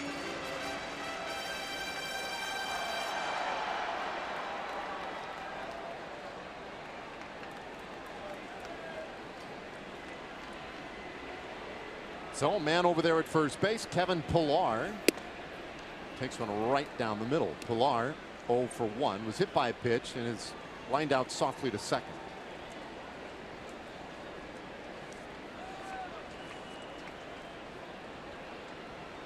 So hitless in this series so far. Blue Jays leadoff man has reached base only once. Yesterday it was a 7-6 Toronto win. Now a ball game that they mostly controlled from the early innings, but tightened up right at the very end. Rougned Odor hit a 3-run homer in a cascade of boos here at Rogers Center, and that made it a 1-run game in the 9th inning, but they couldn't get the next one. This ball hit well out to left field, and Hoang makes the catch up against the wall. Then a quick dish to the Shields. What a play. Wow. Jared Hoying got that wall hard, and you see him down right now, but you're right. This was an unbelievable play going into the gap and did not have a chance to slow down, find the wall, feel his way through it at all, and he hit that scoreboard pretty hard. And I'm not sure if it's forehead where his arm is or if it was something else, but what a tremendous play by Jared Hoying. This ball looked good off the bat.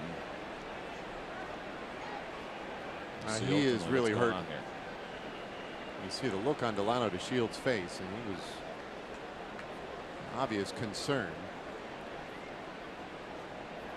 Well, I mean, what the play itself was tremendous.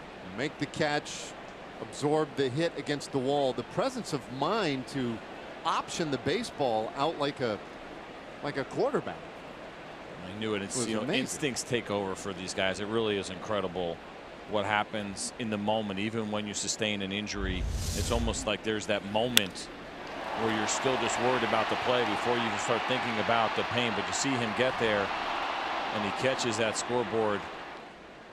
You see the frustration. You see him reaching, and I don't know if it was the wrist, left wrist, potentially where he hit with the glove, or even the head. Yeah, I'm not sure, but he went in hard. It was a great play, and you can kind of see it there. It's plexiglass that sits over that scoreboard. Well, good to see him sitting upright, and obviously a lot of support of his teammates out there.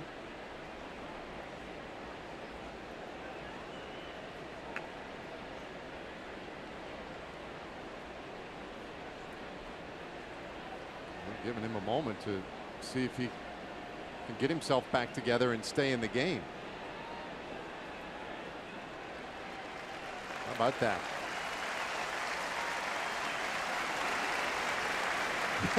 I like the smile on Odor's face. He had been fanning him with his hat. He got up, and I think Rugi felt like, hey, that's pretty cool. I think I helped. He's going to stay in the game. Yeah. Well, that's a big-time play by by Jared Hoying. Absolutely. You see him again going up. No time to reach for the wall, find the wall. You have an idea where it might be. He is just thinking about catching this baseball, and as you mentioned, getting rid of it as well to make sure that Haley didn't advance. An unbelievable play. So Pilar robbed of what appeared to be extra bases there for a moment. Luke Maley, who was at first, they got pretty far along the line. He had to return to first. Now there are 2 away. Boy, that play right there, put a circle around that. At the end of this ball game, we may indeed go right back to that one is the difference.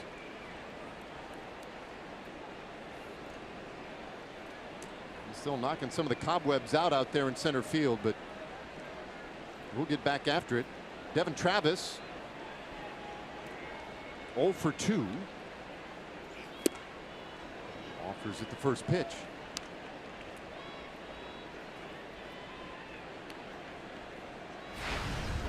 1-0 Rangers. The only run of this game scored on the very first pitch of this game.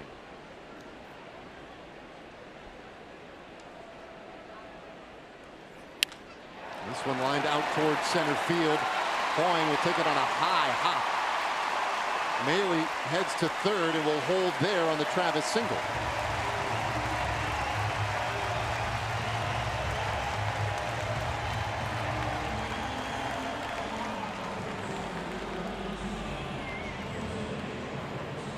Of course, the next ball comes right at you. Kind of how it works usually in this game. But now a first and third situation for you, Darvish. Jose Bautista 0 for 2 now on the day, and documented those struggles that he has had against you, Darvish. But he has had a couple of good swings against him. He got under a fly ball in the first inning and hit a pretty decent line drive back in the fourth inning. Both of those went to center field. So Darvish has to be a little bit careful here. Jose Bautista, who is swinging a hot bat coming into the series, and has hit the ball hard a couple of times against Darvish. This ball hit well out to left field, and it is gone.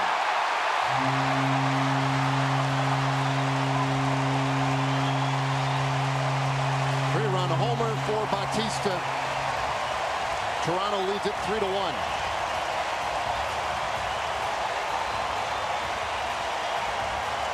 Looked like he was waiting for it.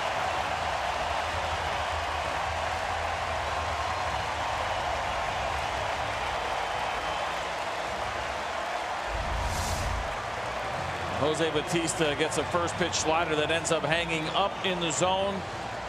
And that slider is good. It is down from Darvish, but he got under it. Almost a little bit of a first pitch, kind of get me over slider. And it was mentioned, and he knew it right away. Jose Bautista was locked in and not missing a mistake from Darvish on that one.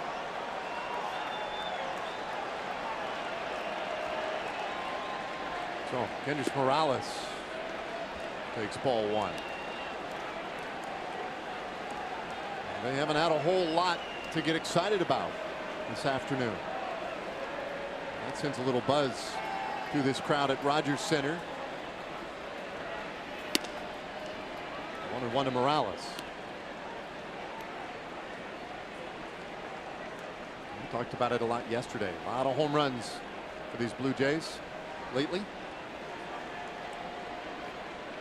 It's been a good month for a team that had a rough April.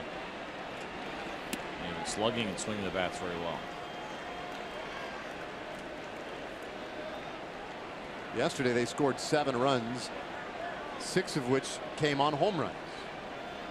Today all 3 of their runs on that one swing by Bautista. 2-1. I believe in the count.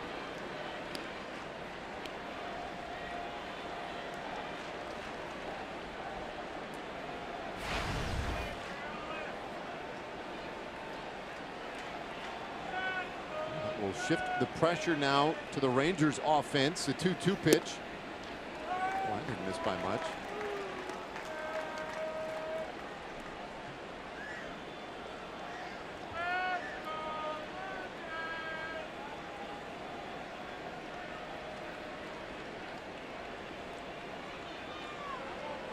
Morales struck out in the first, doubled in the fourth. And he walks in this fifth inning. 2 walks now for Darvish in the inning, the only 2 of the game, and that's how things got kicked off. That 1-out walk to an 0-61 hitter coming into today, and think about the difference of the inning.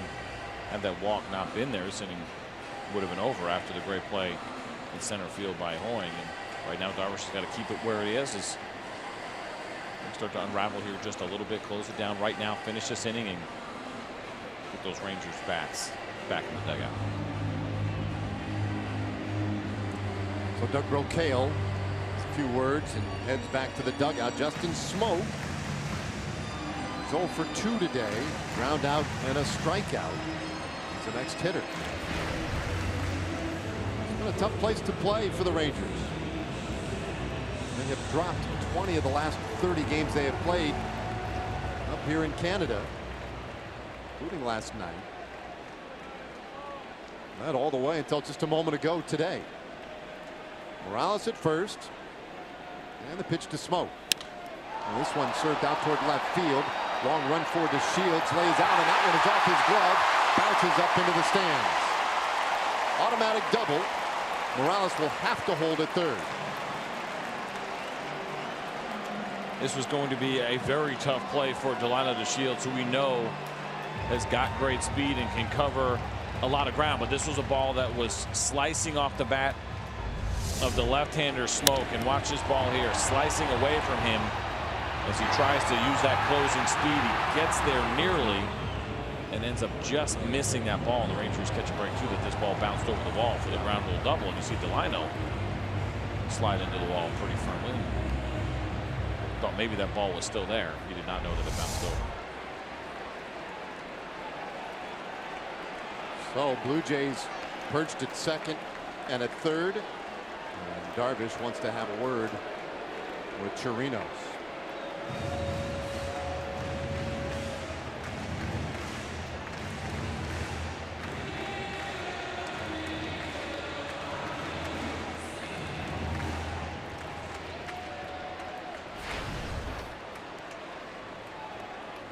Well, Russell Martin, he has reached both times he has come up. He's given some pretty tough at bats to Darvish, but swings and misses at strike one. Blue Jays are now 14-9 in the month of May. That was the third best record in the American League. That was after an April in which they went 8-17.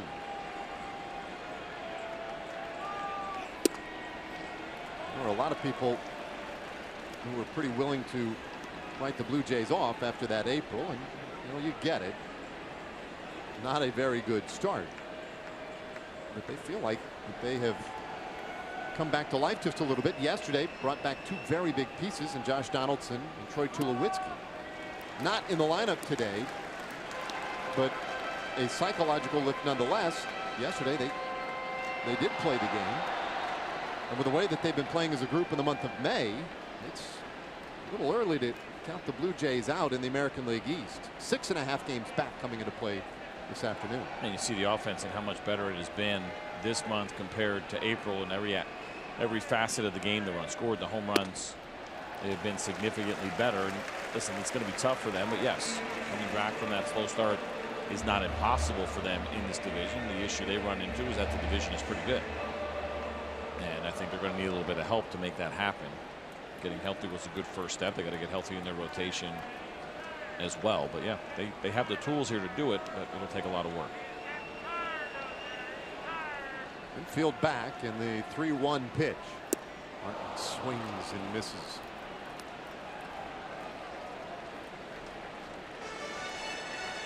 Like Martin was geared up for something a little harder there.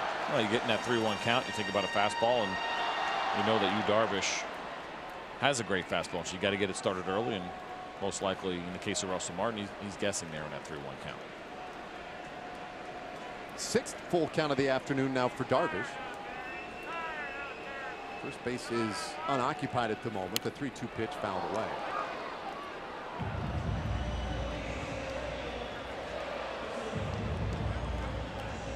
3 runs have scored. Batista with the 3-run homer. It was a very big walk in the inning to Luke Maile. There's also a sterling defensive play in the inning made by Jared Hoying. Got it all here in the 5th. Darvish, which is a strikeout though, his 3-2 pitch. And that is low. He'll walk Martin, and they're loaded up.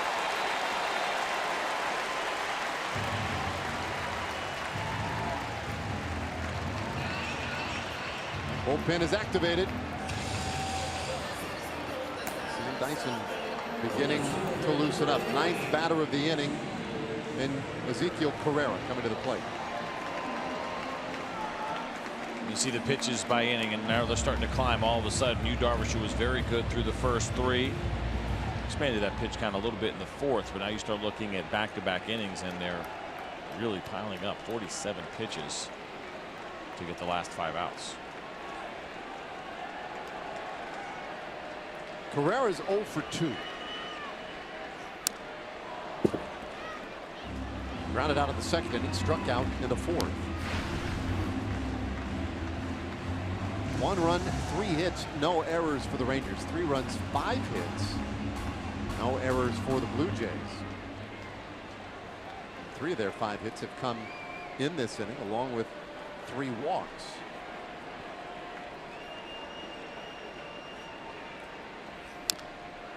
Darvish head now 0-2.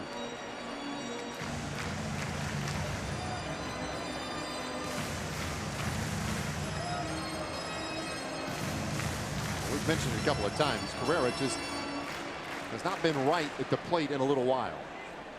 Struggles well documented. After a very hot start, he has slipped.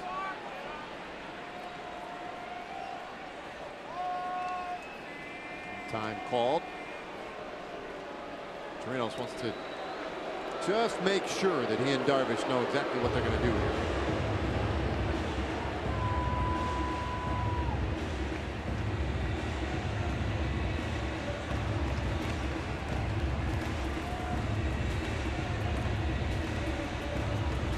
The last inning, the Blue Jays got a couple of hits off Darvish. Morales had the double. Russell Martin with a base hit. Darvish got out of the jam though with a strikeout of Carrera.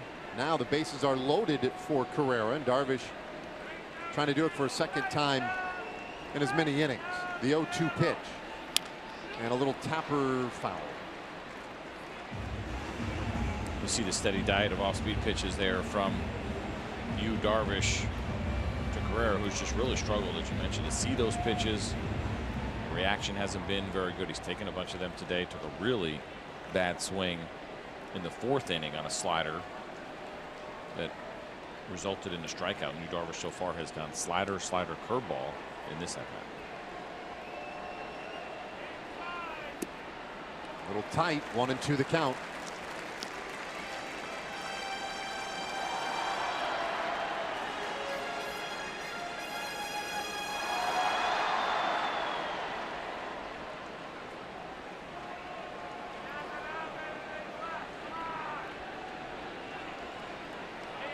'97th pitch of the afternoon for Darvish.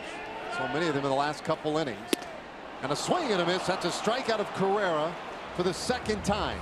This time it leaves the bases loaded. But Toronto plates 3 on the Batista homer, and we go to the 6th.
Sonic Slam Inning, brought to you by Sonic Drive-In. Jackpot's $500 and dinner for two at Sonic Drive-In. And today, Teresa Hutchinson of Sherman is our contestant. If the Rangers hit a home run, well, Teresa will win $500. If she can coax a grand slam out of the boys this inning, Teresa wins $25,000.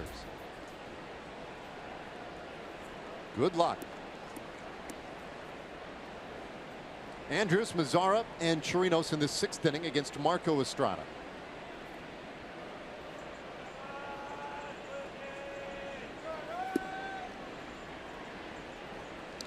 Andrus has struck out. He has popped up 0 for 2. Rangers have just 3 hits off Estrada.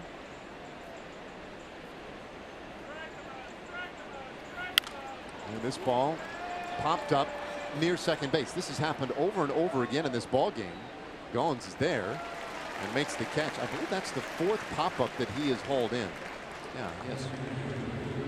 4 pop-ups to short in this game. Yeah, 2 off Elvis Andrus, 1 against Mazzara, and then there was the 1 from Joey Gallo in the 2nd inning. Now, that's the difference. When you talk about Estrada and people say, well, fly ball rate, should you be concerned about fly balls? Well, all fly balls are not created equal, and especially the infield fly balls, because he throws that fastball at the top of the zone. He throws it with a very good spin rate, and it's hard for guys to get to it. And you catch the bottom half of the ball, and you're going to pop that thing straight in the air, and that's kind of been Marco Estrada's game. Now, it took him a little while to figure it out and to get comfortable throwing that fastball up there, but he has done it, and he's realizing. You see there, 8 strikeouts, just 2 ground outs, 6 flyouts. He is not a big ground ball guy. That's not what he does, and that's all right. Just 36% of his outs this year have been on the ground. Another pop-up to short. Goins, well practiced, 2 away. No, he dropped it, and now heading back to first. Mazzara is thrown out. He had turned first, but then caught too far off the bag. Wow. What in the world? Yeah, he dropped the pop-up, and Mazzara had kind of loped around first, and they threw him out. You see him there just kind of catching this ball flat-footed. Now, he should have been out. I mean, that's a fly out. I mean, that's on the exchange. Yeah.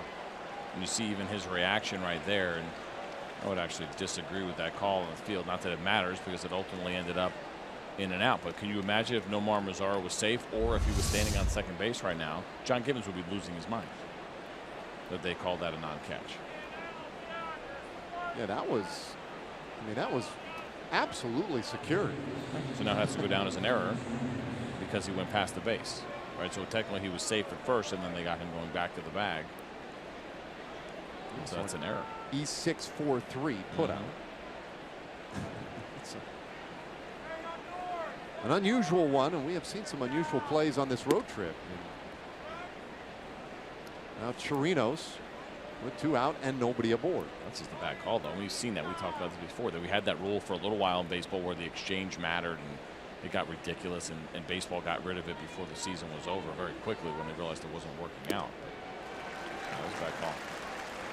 Possible little different exchange rate in Canada. Maybe that's what it is.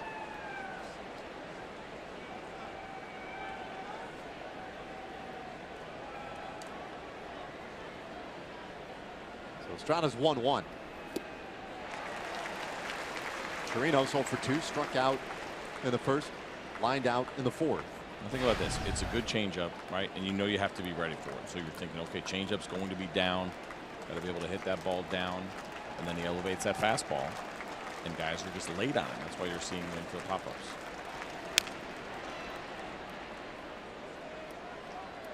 When he came up in the big leagues, Washington Nationals and Brewers, a National League guy, was a reliever initially and had a lower arm slot.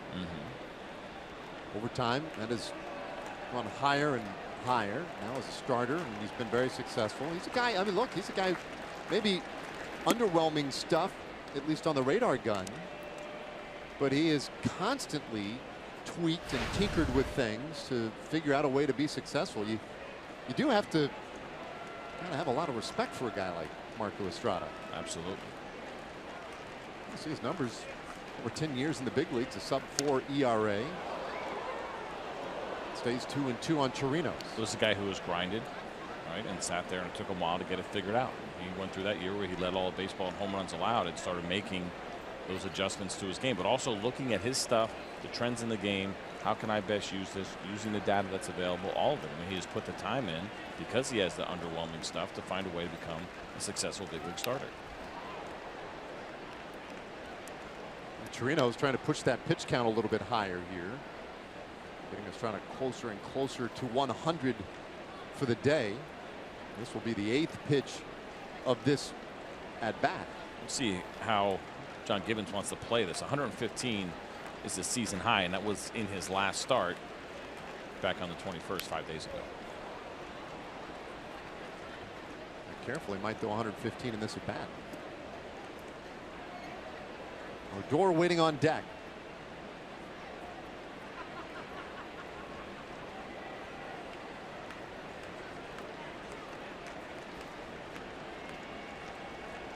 A little Andy Pettit look, the way he pulls the rim of the cap down, looks over the top of the glove.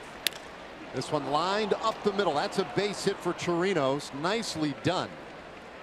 9 pitches to get there, but Chirinos earns that base hit. Think about his at bat before that, right, where he hit that hard line drive, but it was right at the second baseman. This time a good swing, great at bat, hits another hard line drive up the middle, but is able to get it through those 2 defenders. Caught a bad break last time. Hit the ball even harder when he lined it out to Devin Travis. Gets the potential tying run to the plate. Odor 1 for 2 so far today against Estrada.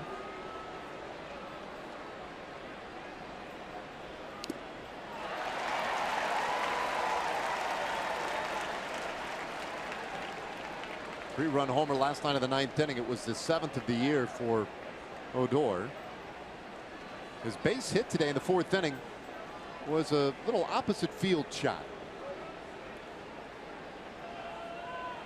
He didn't get very good wood on it, but he got enough to get it over the single infielder on the left side.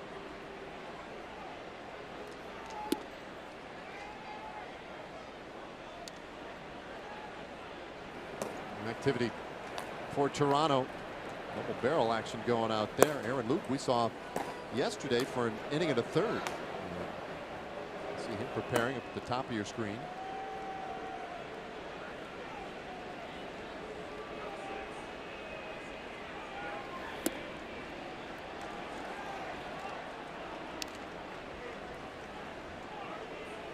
Rookie doing a little extra work in the batter's box.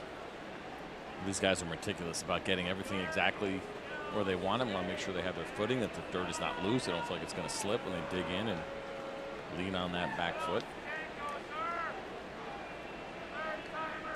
Chirinos with the lead. And it's 2-2 on Odor.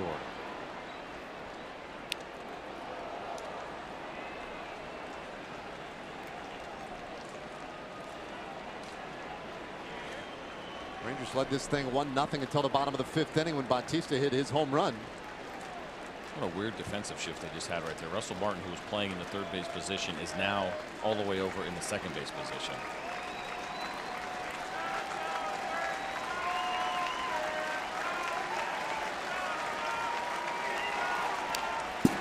I mean, if you're going to shift properly, that's the way you do it. You change it by count based on where you think you may go with pitch selection, or based on what this hitter has done, any hitter, based on the count. So Russell Martin was standing over on the 3rd base side, or basically on the left side of the infield by himself.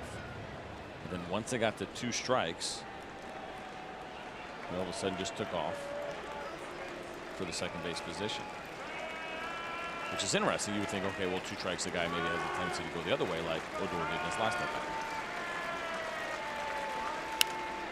He tries to there, but fouls it off. Yeah, that's the thing to me. With 2 strikes, you figure that's when the higher probability of a guy going the other way would be. Now that obviously their numbers tell a different story, and the game has changed in that way. Guys don't cut down as much with 2 strikes. Yeah, Odor is a perfect example of that, right? He is not a guy that all of a sudden shortens up, chokes up, tries to drive the ball the other way. That is not his game. That's not what he does. And so yes, they go with the math, but it's interesting that they decide to go to do it now. Like I don't know what the difference would be. Obviously, like you said, they have the numbers, they have the data, but I don't know how much that actually changes from 0 strikes to 2 strikes. 20th pitch of the inning for Estrada. And it makes it a full count on Odor.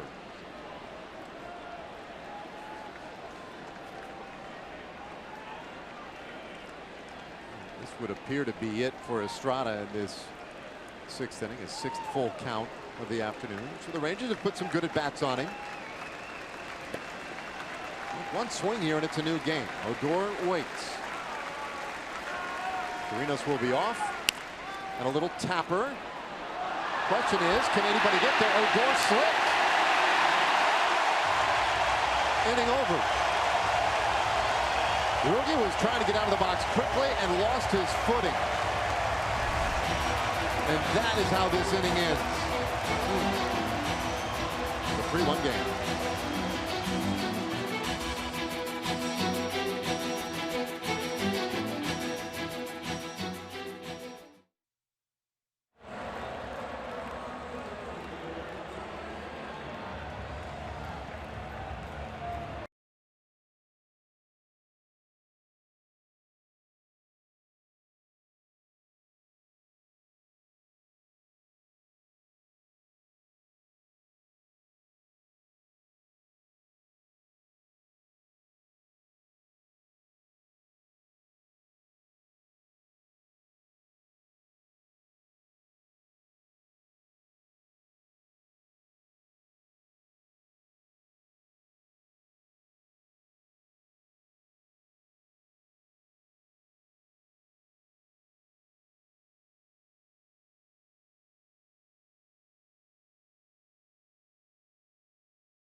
Time for the 4-game summary. And this one has been 2 home runs, 2 swings. Pretty much tell the whole story today. First pitch of the game, Chu in the 1st inning. But then Jose Bautista.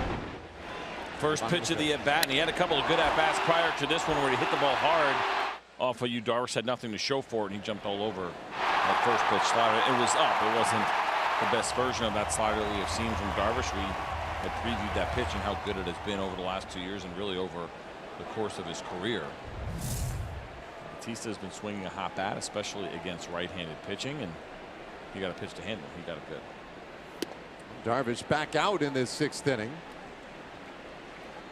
He'll start this inning the same way he started the 5th against Ryan Goins.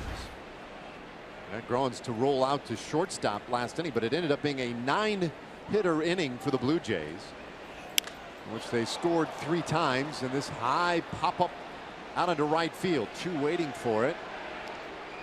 And there is one away.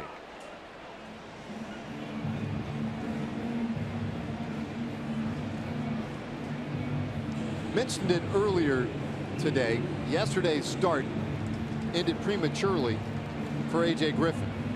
With 1 out in the 2nd inning, he came out with an intercostal strain and was placed on the disabled list. So immediately last night, Dylan G was called up and traveled early this morning. Has joined the team here in Toronto and would be available. So on the one hand, you would say, well, when you get an inning and a third out of your starter, you're going to need an extra long effort out of your starter today. Not necessarily the case. There's plenty of depth out there in that bullpen today for Jeff Bannister. So it's not like he's trying to push Darvish to an unusual point today. Up over 100 pitches now with 1 out in the 6th inning. No, and it's always nice though when you have your race going the next day after when something like that happens. But you look at the Ranger bullpen, there are 5 arms down there that did not throw yesterday in Kela, Alvarez, Claudio, Barnett, and Sam Dyson. So there's still plenty of fresh arms that are down there, especially Claudio, who's done such a nice job, hasn't pitched. It's been 3 full off days for him, a couple for Dyson. So there are arms available. They are not thin tonight. There's Alex. Hard ground ball, shortstop. Andrews with a bobble and does not have time to recover. Luke Maley is on with the error.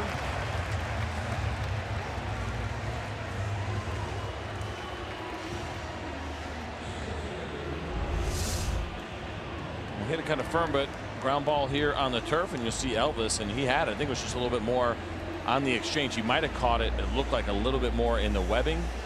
We'll see there. No, it actually hit the heel of the glove and bounced out.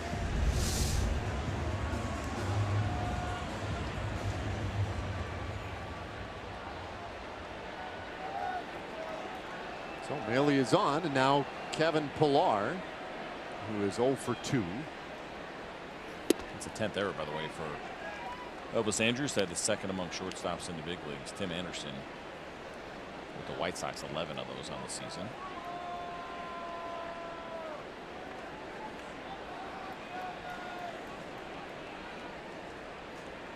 Maley with a very modest lead over there at first. And that one in there. The count 1-1 to Pillar. Yeah, no surprises. He runs like a catcher. You saw him going down the line. I actually thought there was a chance maybe Elvis might have still had a play. He was running in water. He was not going that fast at all down the line.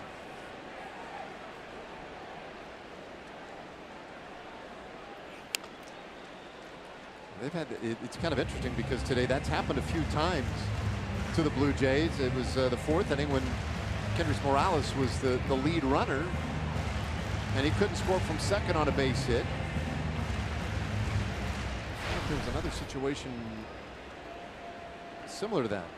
Might have been Maley, right, when he was on last inning. Got the third on the base hit by Travis. I don't know. Anywho, 1-2 pitch, and this one to center field. Hoying in a couple of steps, and there are 2 away.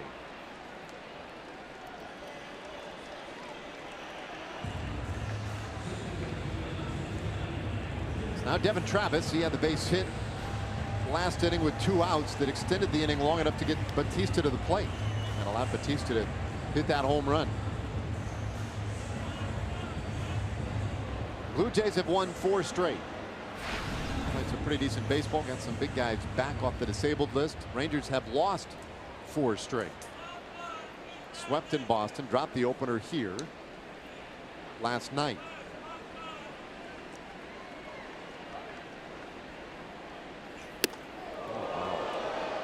Way in on Travis. Darvish has already hit 2 Blue Jays today. Pillar in the first and Martin in the second inning. 108 pitches already for the afternoon.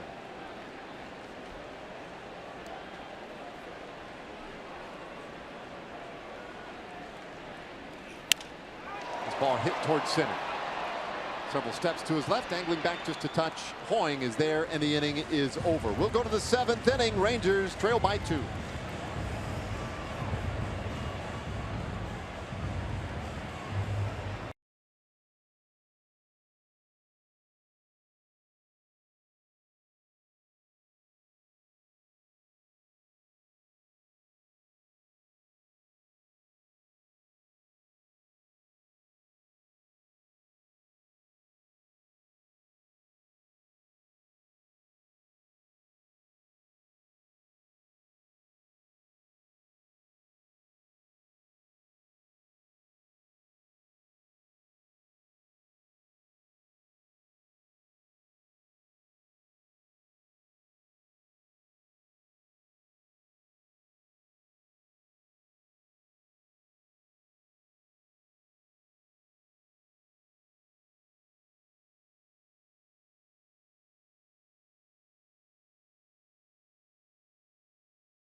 afternoon.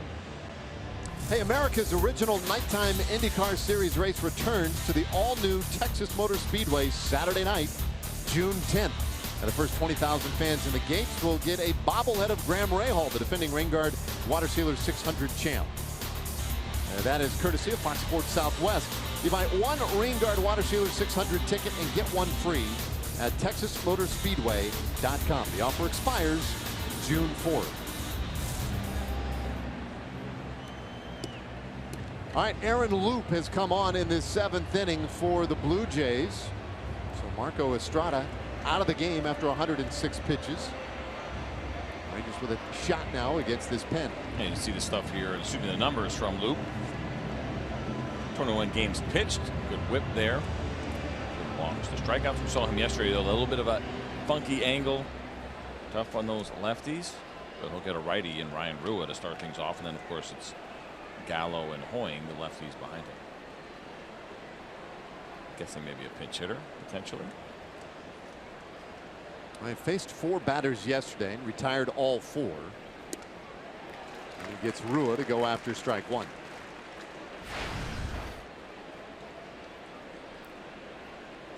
So Estrada done 6 innings, gave up a run on 4 hits, 1 walk, 8 strikeouts for him.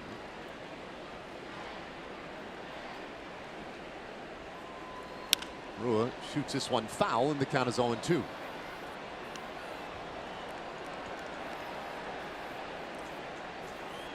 The splits have actually been surprisingly good for a lower arm angle lefty. You'd always worry about the righty numbers, but the batting average again so far this year has actually been a little bit higher. 231 against lefties, 222 against righties, and those righties 12 strikeouts to 2 walks. Well, you can add another strikeout. Rua down swinging, 1 away in the 7th. Of Ryan Rua and some of these lefties, or excuse me, righties have a hard time seeing that fastball. It's well located. Falls down and away, but it was a defensive swing from Ryan Rua. As he waits for his defense to shift in position, Loop will now attack the 2 left-handed hitters. Catch the third baseman Martin moving over to the other side of second base.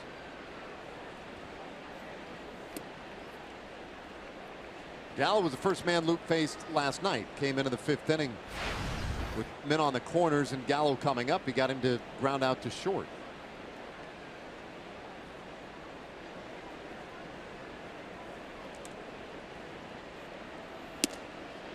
One catches a corner. 1-1. It's a good pitch, well located. And there's not a ton of movement on that fastball, surprisingly, when you think about that arm angle a little bit, but doesn't matter if there's much movement. If it's well located like that, down and away from that arm angle, it's very tough on lefties. This ball over second base, out to shallow center, drops in, base hit for Gallo. Good at bat against a very tough lefty, and it gets the potential tying run to the plate. And much like I anticipated, there'll be a pinch hitter, and it's going to be Mike Napoli that's going to step in for Jared Hoying. We'll see the replay here, trying to go inside, and he got it where he wanted it. And this is just Joey Gallo's strength, being as strong as he is, just muscling this ball into center field, and the pinch hit situation is going to get Aaron Loop out of the game. Forces John Gibbons' hand, and he will come out, take the baseball from Loop. So a right-hander will be coming on to face Mike Napoli. It's a 2-run game. Napoli representing the tying run when we come back.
Joey Gallo on first, and now Mike Napoli pinch hitting. But how about this on Sunday, June 4th, at that Rangers and Astros game, the first 7,500 kids 13 and under will take home an Adrian Beltre replica Gold Glove, and that's going to be courtesy of Powerade Zero. Tickets available at TexasRangers.com, or you can call 972-RANGERS.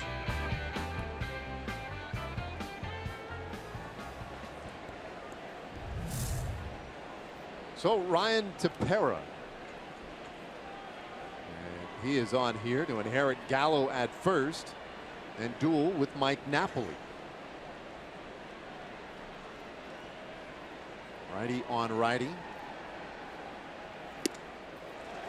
Saw Tepera yesterday. He came on after Aaron Loup, just like he is today. Loup yesterday went the inning and a third. Tepera later in the game would throw an inning. Smart pitch by him there, too, to come out and throw the slider. Mike Napoli's coming off the bench. Even though he's a patient hitter, we've seen him do some damage on the first pitch. When you come out in a pinch hit situation, more often than not, hitters are going to be aggressive early. You really want to stay away from fastballs over the plate to power hitters. Fastballs for strikes to power hitters in pinch hit situations.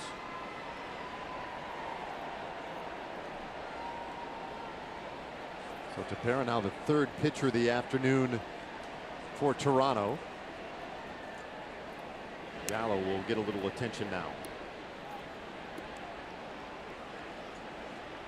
Tepera, excuse me, has really been a workhorse here for this Blue Jays bullpen. He is fourth in all of baseball in relief innings, 28 and 2/3 we mentioned. He's done that over 21 games. He was fifth on their team, their overall team in innings pitched, including their starters. Napoli pops this one back behind home plate.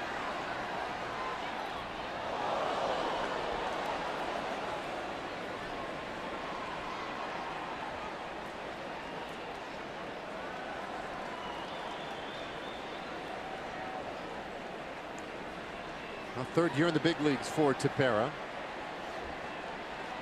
29-year-old right-hander. 6'2", 190 pounds.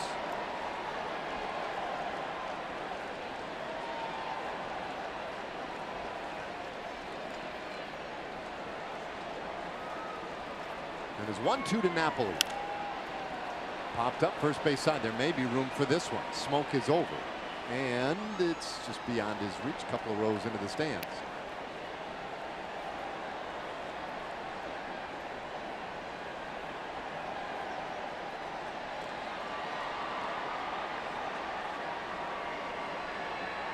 Three-1 ball game. Just two big swings in this thing so far.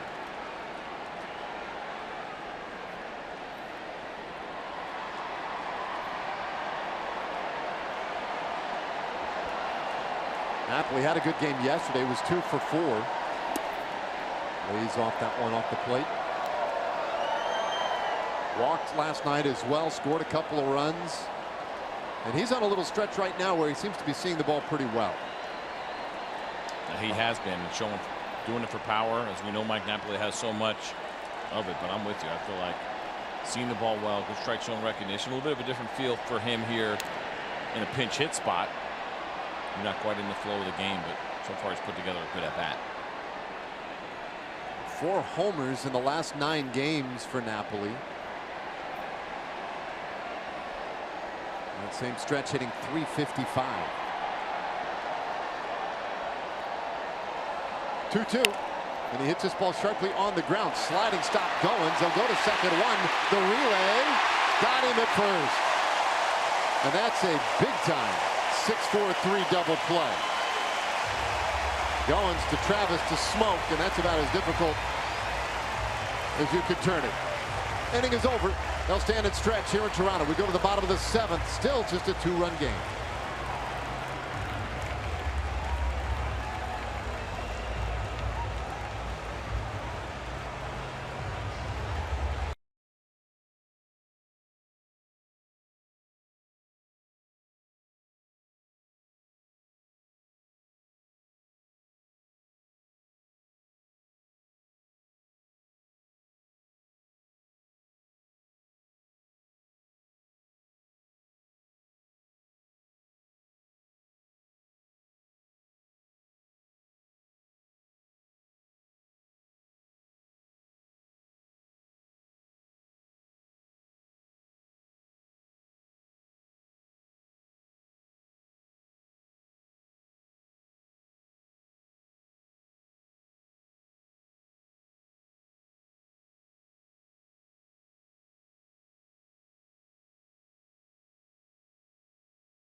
with nothing to hide. That's transparency. And by AT&T Internet. Visit AT&T.com/keep calm to learn more. Well, we go to the bottom of the 7th inning. It's a 3-1 ball game. Earlier in the 5th inning, Jared Hoying on an incredible effort on this ball hit by Pilar. Yeah, he does a great job. Not a lot of time to find the wall, and you got that scoreboard that sits behind the plexiglass. He makes a great catch, has the frame of mind to get rid of the baseball, and he looked like he might have been injured, but he was able to stay in the game after that tremendous play. Ultimately, he got pinch hit for by Mike Napoli in that last inning in the 7th, and then Mike Napoli has stayed in the game. So Ryan Rua now is in left. You're going to have Delino DeShields in center, and then you go over to first base, and you will see where Mike Napoli is standing, and he is now in this game. The other change to go with it, Sam Dyson takes over on the mound. Yeah, you see Dyson, and it's been a little bit of a struggle to see the batting averages against on those pitches for him this year. Now, 2 outings ago, we saw what was likely, and I believe, the best outing of Sam Dyson's season. Now, a little bit of regression in Boston. Just throwing some fastballs down the dirt, getting around a little bit. So we'll see now if Sam can bounce back, keep this score where it is. 3-1. The Rangers are absolutely capable of coming back in this game.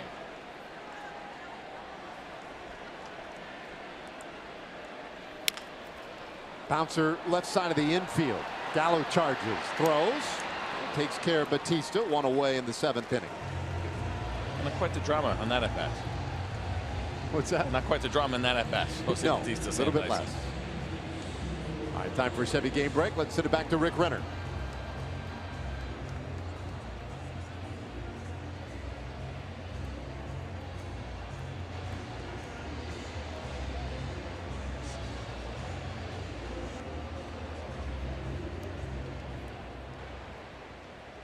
All right, thanks, Rick. 1 out here in the 7th inning, and Kendrys Morales, who's been on a couple of times today, 1 for 2 with a walk. Close game today, well pitched by both sides. Both starters are out. Marco Estrada went 6 innings, struck out 8, and allowed just the 1 run. Darvish went 6 innings, allowed 3 runs, and only 4 strikeouts today for Darvish. This one, a broken bat roller to the second base position, but it's Elvis Andrus who's there to field it, and there are 2 away. That is such a great pitch. I mean, 2 batters in. You see what Sam Dyson just did to that bat, and that's when you know his sinker is on, and it comes in heavy, and it's hard to square up, and it destroys baseball bats. And look at this thing. That went a little horizontal on him, and it got out of the zone, but it just tells you how heavy the ball is when he throws that good 2-seamer. You're like, well, what do you mean? Baseball's the same weight all the time, right? It is, but there is something about good 2-seam fastballs where they come in a little bit heavier. They're harder to square up. And just like that, 2 very good at-bats against a couple of good hitters for Sam Dyson. Now we'll go after Justin Smoke. Pumps one in there at 97. It hasn't been a stuff issue. It hasn't been, you know, the quality of what Sam Dyson has in that arm. Like you said, 97 right there. We saw 98 in Detroit. And every once in a while the command will get away from him a little bit, or that 2-seam fastball will get a little sideways on him. By no means are the Rangers giving up on what Sam Dyson can contribute to this bullpen this year.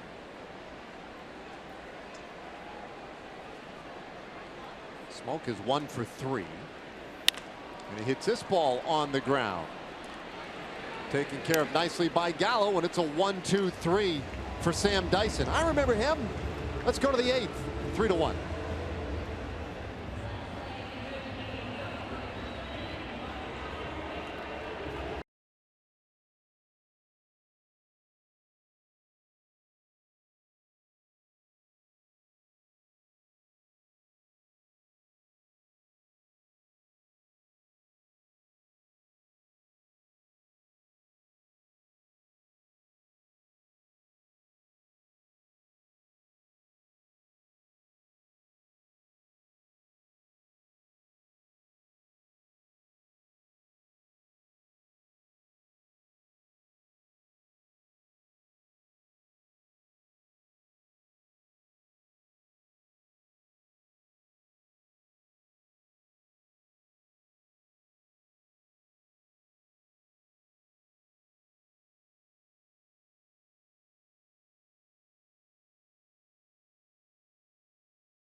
Jake Lamb is pretty good. Another double last night for him. Diamondbacks have been really sneaky good. They have been. You see that all-star worthy logo right there, what Jake Lamb did last night, 2 for 5 with the home run around the league. Now, there was a big push for him a year ago. Remember they did that vote, as far as they did the last player vote, trying to get into the all-star game. He had 291 in the first half of the season last year. Did not make the all-star team, and he hit 197 in the second half. But check out what's going on right now in the National League West.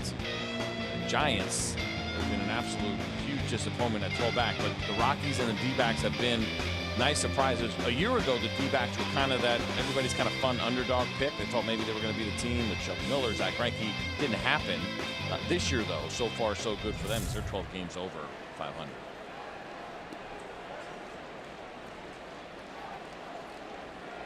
Well, Joe Smith is on in this 8th inning for Toronto, and Delano DeShields tries to bunt but fouls it off. We saw Joe Smith yesterday in this Blue Jays bullpen. We see him right there with the 25 games pitched. Very respectable whip. Great strikeout to walk ratio, 34-7. But this Blue Jays bullpen has taken on a lot of innings so far this season. 3rd in baseball, 1st in the American League as far as innings pitched go. It's a little bit of an issue here, and having some struggles getting length out of their starters.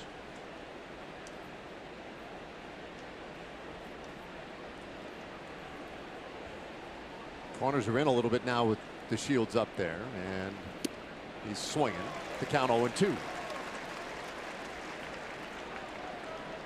Well, last night out of the bullpen, the Blue Jays ran out in this order: Aaron Loup, Danny Barnes, Ryan Tepera, Joe Smith, and then Robert Osuna. So far today, Loup, Tepera, Smith. There's no Danny Barnes. That's the only difference. Check swing. It's 1-2 on the Shields. And if the game holds, I got to believe that we will see Osuna in the 9th inning. Rangers very much within striking distance here. Yesterday got the big 3-run homer in the 9th inning to get within a run. Couldn't get the next big run, and now DeShields strikes out, 1 away in the 8th.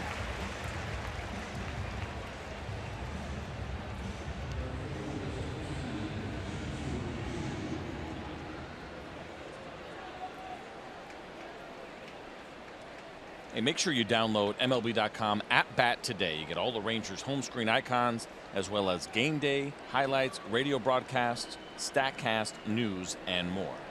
MLB.com @BAT, the absolute must-have for any baseball fan.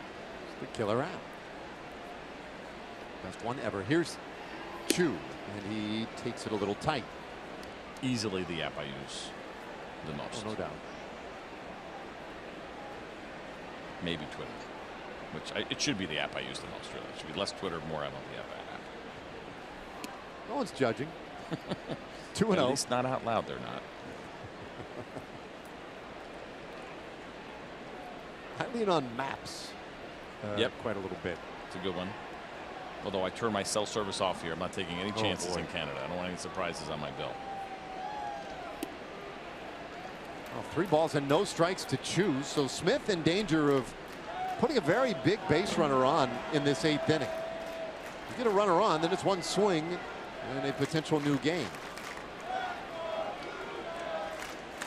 Sellout crowd today here at Rogers Center. 46,825 the announced attendance. I don't know if they're disappointed or not. The roof was open all morning, and then just before game time they slammed it shut. And by slam you mean it took what, 25 minutes? How long did it take that thing to close? At Somewhere least, around yeah. there. So it fouled away, and it's a full count on Chu. But it was a big tease. Because it's beautiful when this roof is open. You have a nice view even of the skyline. You can still see some of it. But it's nice to get some fresh air in here. And then you said, and we saw it. I was surprised they had it open because it was cloudy outside. And then, yep, there it went. And shut her down. That one is high. No, it's called strike 3. Chu is certainly at ball 4, but a strikeout victim for the second out of the inning. This is such an important call on a 3-2 count. You see Chu walking back to the dugout, and they're trying to go down and in, and the ball ends up being up and away. I don't know about this call here from Joe West. A two-seam fastball. It just kind of kept going up. It was a good job. Look at the face on Maley, by the way. I mean, he just didn't even, his eyes didn't even move. He just stood still. He's playing the freeze game. Well, 2 gone now. And Andrews hammers one foul. Well, time to start thinking about tomorrow's game, too, by the way, our AT&T pitching matchup. Andrew Cashner looking for his second win. Joe Biagini will have the ball for Toronto. This obviously could be an important one. I love the pitching matchup and how it favored, it seemed like on paper, for the Rangers coming into this series. Now hopefully they come back in this game and win it, but if for some reason the score holds, it's going to be on Andrew Cashner now to try to stop a losing streak here for the Rangers. Biagini was a reliever a year ago, a Rule 5 draft pick who did a really nice job for them in the bullpen, but because of some injuries that they've had here in Toronto, finds himself now in the starting rotation. Smith struck out to Shields. He got Chu looking. Now he's jumped ahead of Andrews. A ball and 2 strikes. Nobody's chasing that one. Elvis has really seen Joe Smith well over the course of his career. It's only 4 hits and a 17 at bats, but 5 walks to just 1 strikeout. That's a guy you think about, that sidearm righty, really good movement, tough read on the slider. Delino looked like he was having a hard time picking up Joe Smith's stuff coming out of his hand from that arm angle. Well, for Elvis, at least to this point in his career, has done a really nice job in his 17 at bats, 22 plate appearances against Smith. 2-2. That one way off the plate. Andrews homered 2 nights ago in Boston. Yesterday, got on with a base hit, stole a couple of bases, and became the first Rangers player ever to get to 250 career stolen bases. And he chases strike 3 in the dirt. Joe Smith strikes out the side in order in the 8th. Oh, hey, hang on. Oh, Andrews convinced everyone he foul tipped it. And so the at bat will continue. And here comes John Gibbons.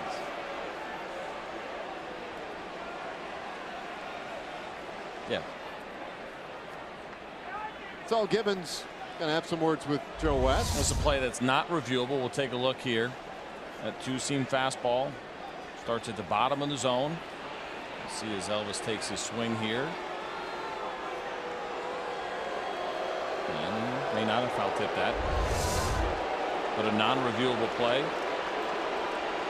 Let's see if Elvis now can take advantage of it. And a second life here for Andrews.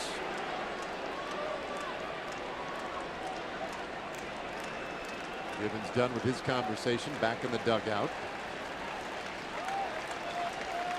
Smith reloads. And this one hit out towards center field. Pilar was very shallow. That one is over his head and off the fence. Andrews will go to second. Rangers have a man in scoring position now with 2 out.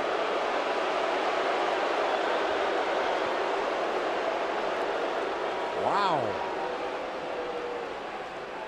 So Andrews takes advantage, and the inning continues.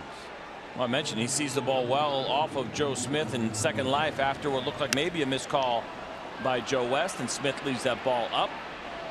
And Elvis drives that ball to the base of the wall, right center field. He crushed it, and you're right. Kevin Pillar was played way in. Now, if he's playing deep, doesn't matter, but you don't want to get burned now. You think about your outfield and Nomar Mazara up. You don't want that tying run to get in scoring position, so Pillar's got to be careful.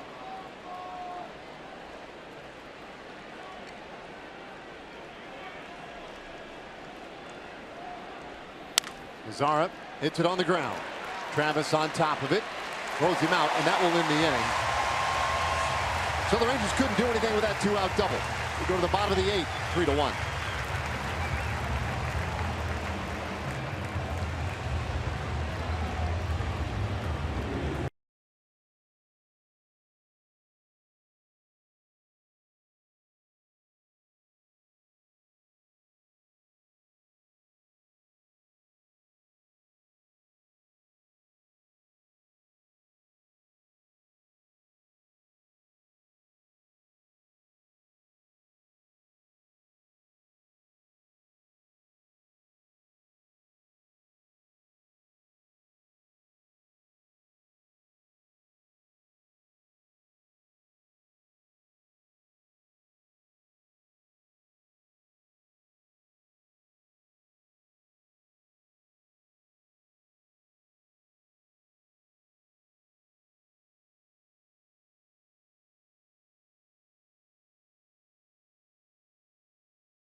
Dyson back on the mound, but the Rangers bullpen has been bolstered, and we get to our State Farm winning combination, and we tell you how that bullpen has been bolstered. It's been bolstered by a guy named Dylan G, who many remember his winning combination was winning in high school at Cleburne High, where he threw 2 no-hitters, winning at the college level.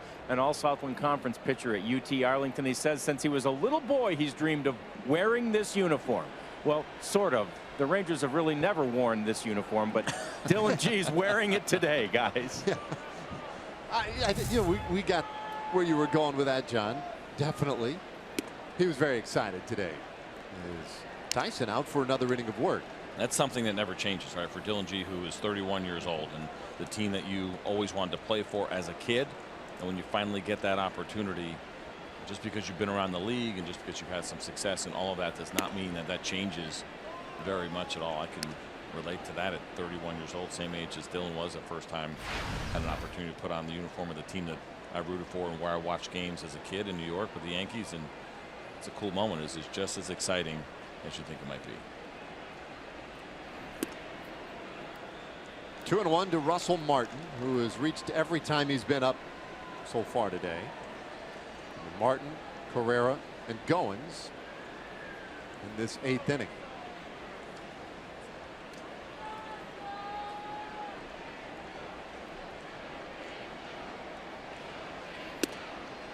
We're good. 2-2. So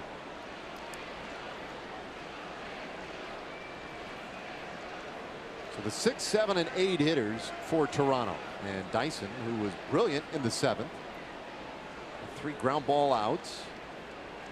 Wants to turn a similar inning here in the 8th inning. This one looped over first, but foul. But then give his team a shot in the 9th.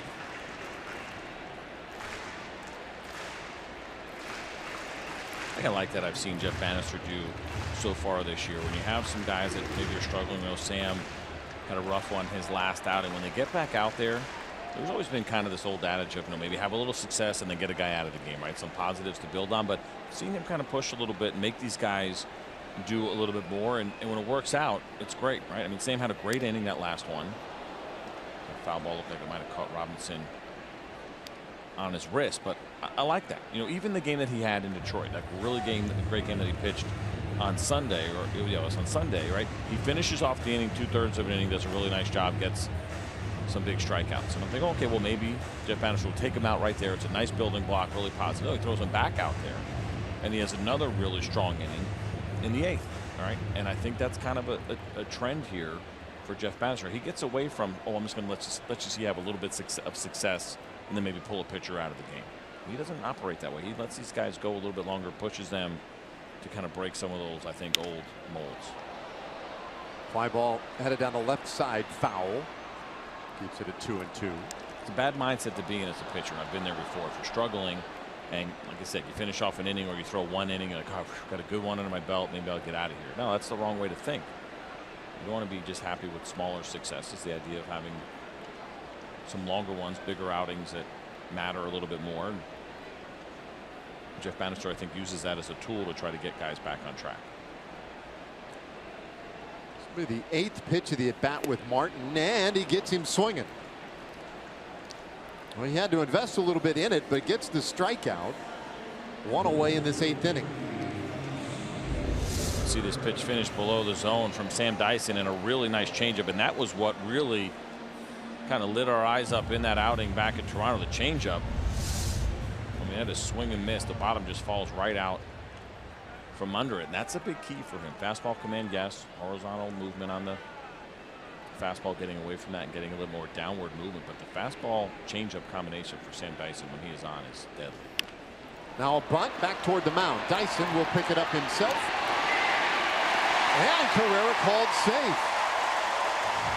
Hunter Windelstadt looked like he paused for a moment on that one, but he ultimately calls Carrera safe on the bunt. Now, he did not indicate that Mike Napoli was off the bag, so what he is saying is that Carrera just flat out beat this out, and it looked like a gift bunt here. Sam Dyson got it, turned and threw, and the throw was up the line a little bit, but Mike Napoli did not come off the bag because that wasn't the call.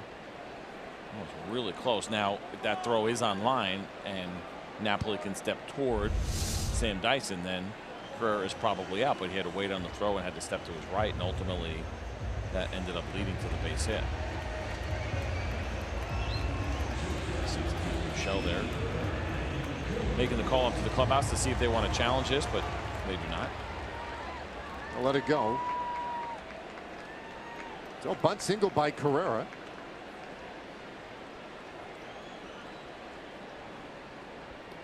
Ryan Goins today is 0 for 3.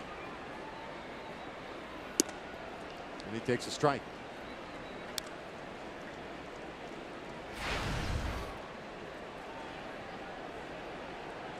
Dyson got 3 ground balls in the 7th inning. Could use one here.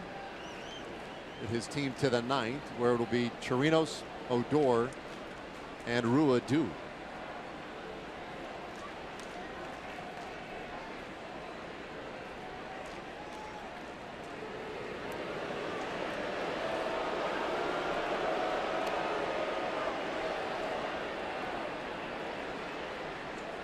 Dyson just acknowledging Carrera over at first. The fans acknowledging Dyson right back. I mentioned earlier a sellout today.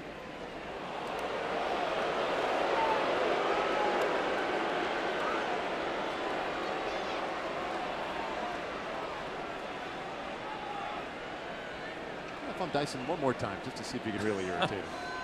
I mean, why not?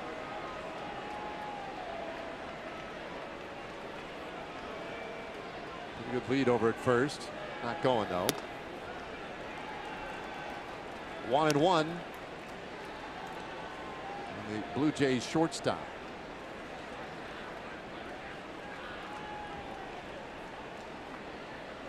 Blue Jays won the opener yesterday 7-6. Lead today 3-1.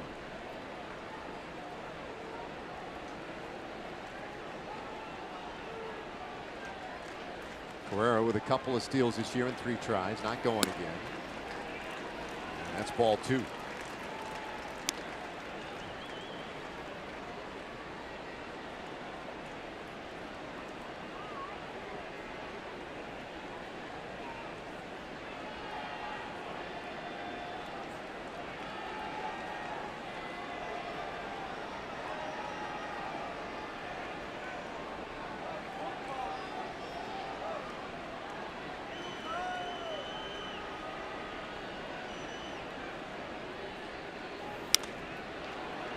Two and two the count on Ryan Goins. Luke Maile waits on deck. He's been a really pretty key man in this game today. Luke Maile, who has really struggled at the plate this season for the Blue Jays, drew a critical walk in the 5th inning. Ultimately led to the Bautista 3-run homer.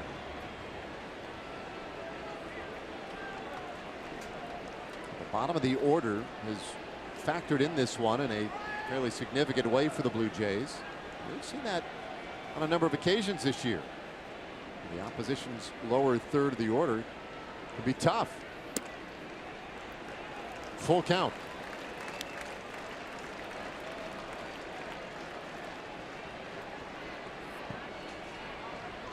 Dyson used just a handful of pitches in the 7th inning, but then Russell Martin worked him in an 8-pitch at bat. He ultimately struck him out. The pitches piling up a little bit here in this 8th inning. And Carrera almost bailed him out with that bunt on the first pitch. It was back to Dyson, but he ended up beating it out. That certainly would have made a huge difference in this inning. Now he's going. The pitch is high. That's ball 4. So there are 2 men on.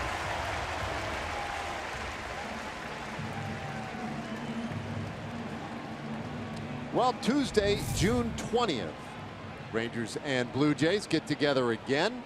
This time back at Globe Life Park. First 7,500 kids 13 and under receive a Rangers Captain Kids hooded towel courtesy of Denny's. Tickets are available at TexasRangers.com or by calling 972-RANGERS.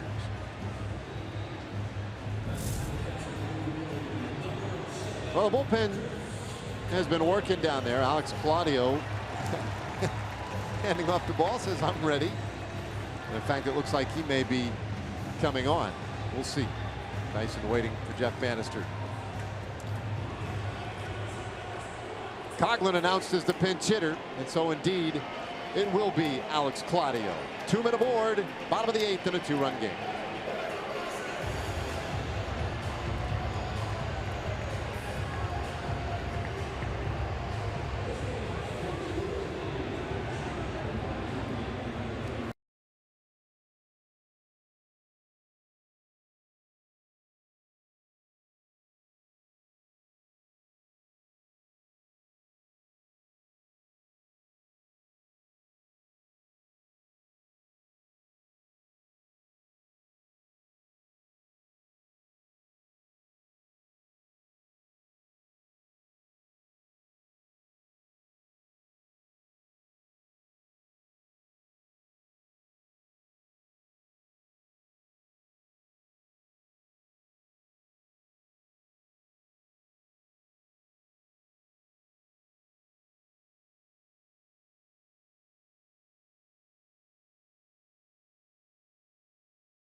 And taking a look again at our Progressive upcoming schedule. Next 3 games will finish up here tomorrow afternoon with these Blue Jays, and then the Rangers heading home after another long trip. Tampa Bay Rays in town Monday. You see a start time of 6 o'clock for our pregame coverage on Monday. A special Memorial Day pregame. Number of very interesting features and tributes in the pregame show you will not want to miss. So be sure to join us at 6 p.m. sharp on Monday. Hope you're enjoying your Memorial Day weekend. Here, a couple of base runners. Alex Claudio comes on. So Chris Coughlin had been announced, and then Darwin Barney has been the counter move. So both of them burned in this move.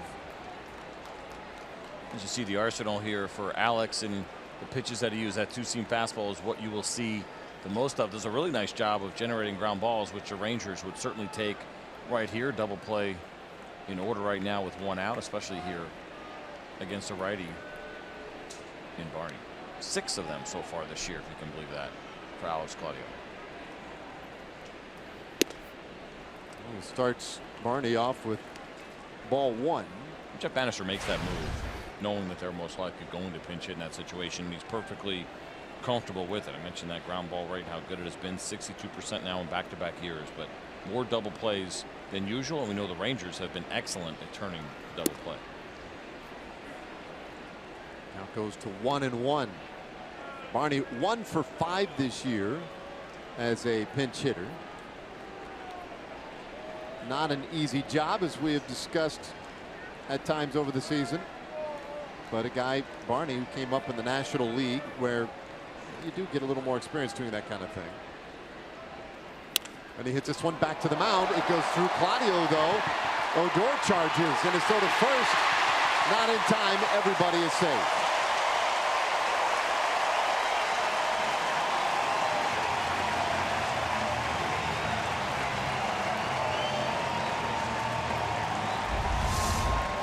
This ball looked like it trickled off the glove of Claudio, and it certainly did, and changed direction. Now he fields it cleanly. It's most likely a double play. Odor had come over, and he knew he had to rush, and ended up spiking this throw in the ground a little bit. Mike Napoli does an excellent job of keeping that ball in front of him. You see how it hits his glove right there. That almost got by him. And you see Carrera wisely staying at third base, and looks like Jeff Bannister's going to make another switch. And so that is all for Alex Claudio. Bases are loaded with 1 out. And it's going to be Tony Barnett, top of the order, when we return.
Tony Barnett in this 8th inning. Bases are loaded, 1 out for Tony, making his 19th relief appearance. 16 strikeouts to 4 walks, the .530 earned run average. And he will deal with Kevin Pillar. Hoping for a ground ball. Rangers just got a ground ball.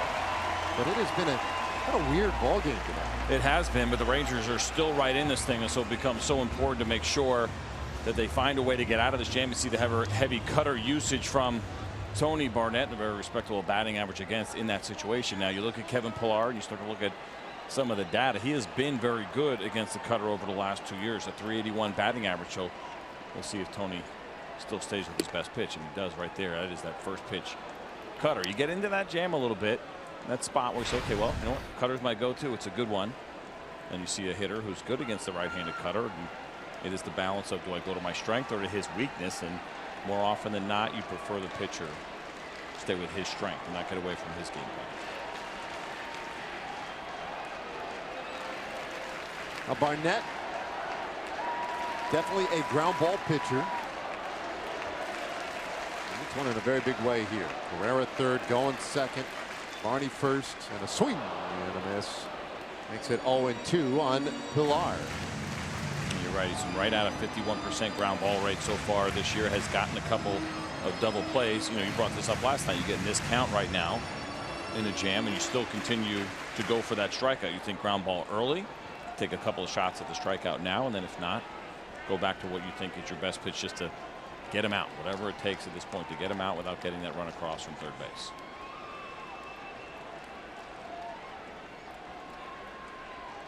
Two-strike pitch. And he would chase that one.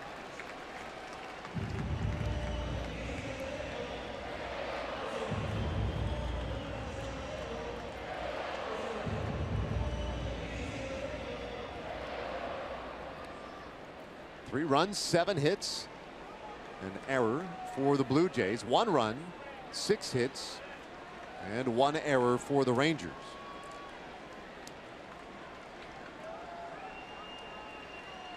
Pillar's made some good contact today, but he's 0 for 3. And that's a little tight.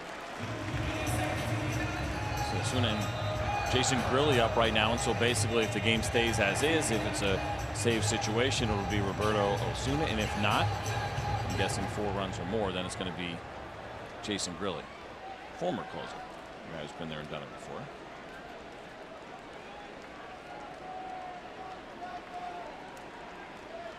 Two-seamer away, or excuse me, in, sets up the cutter away here. And ends up finishing in. So even when Tony threw that 1-2 pitch, it was a ball, you saw the reaction from Trinos. He liked it. Yeah, that's what we wanted. He didn't swing it, that's fine. We've still kind of set up the outside part of the plate. So Tony had thrown a couple of cutters away. They did not want Kevin Pillar getting too comfortable out over the plate, so they push him back a little bit with a two-seamer and then go right back away. Now this is where it gets interesting. We'll see what Robinson wants to do. Bunt single, a walk, an infield hit. They're loaded up with 1 out. And a swing and a miss, strike 3. Pillar strikes out for the 2nd out of the inning. And that cutter is so good. Tony goes back to his strength in that spot, delivers. And it looked like Pillar was really having a hard time picking up this pitch the entire at bat. He had chased a couple out of the zone, and he could not hold his swing up in that spot. And great execution all the way around, and understanding the game plan and sticking with it from Tony and Robinson Chirinos. So a quick visit out on the mound. It's Chirinos. Gallo went out there to have a word with Barnett. And here's Devin Travis, who's 1 for 4. This is big here. Jose Bautista on deck, even though the overall numbers for Bautista are down. He's obviously swinging a very good bat, and if Tony can finish the inning right here and give the Rangers a chance, but you certainly want to keep that guy out of the box.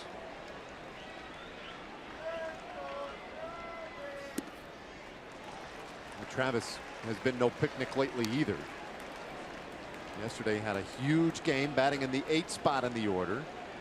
Today moves up to the 2 hole. And he's having a huge month of May.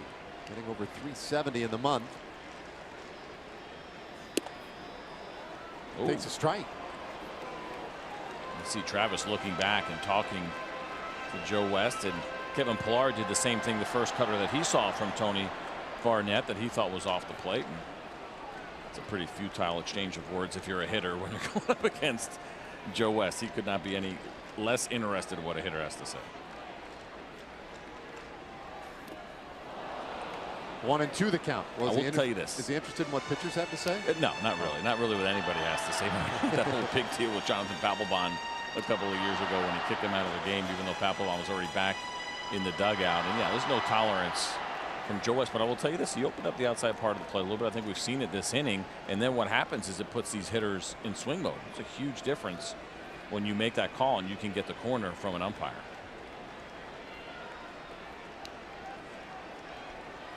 Well, Barnett 1 strike away from getting out of a huge jam.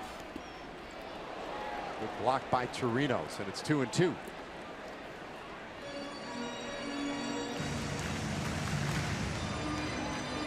Tony Barnett is the 3rd pitcher used in the inning. Dyson came back out, got a strikeout, but then a bunt single resulted in a very close play at first base, and a walk got him out of the game. Alex Claudio came in, gave up an infield hit to Darwin Barney.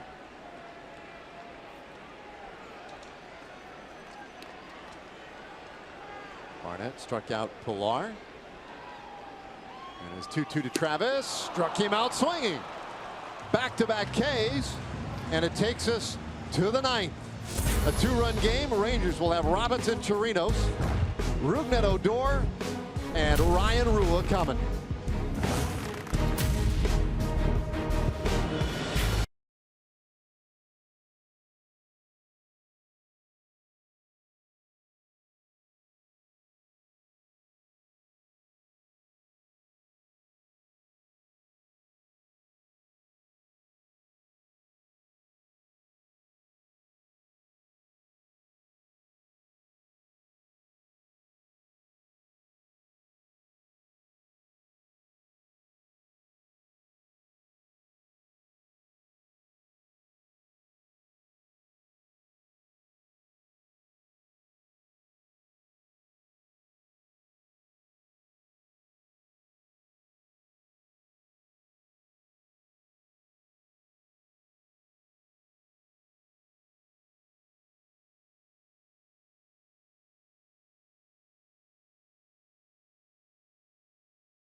Time for the Rangers. See if they can fire up that offense in this 9th inning, down by 2. Alberto Osuna came in last night, picked up his 8th save of the year, and he is on here in the 9th. See the numbers there and what he has done. The ERA a little bit higher than expected, but the whip excellent, the walks, the strikeouts excellent. See a fastball, we mentioned this last night, sits around 95 miles an hour, and mostly featuring the slider, but will throw a curveball occasionally as well. Darwin Barney stays in the game at 3rd base. Martin, who was at 3rd, now back behind the plate.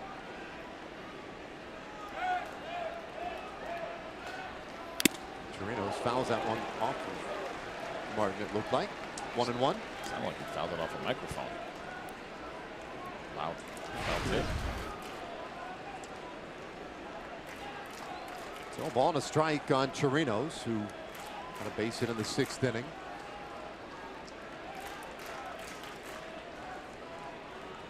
Roberto Osuna, just 22 years old, and Chirinos golfs this one out to right. But Batista's there. 1 away.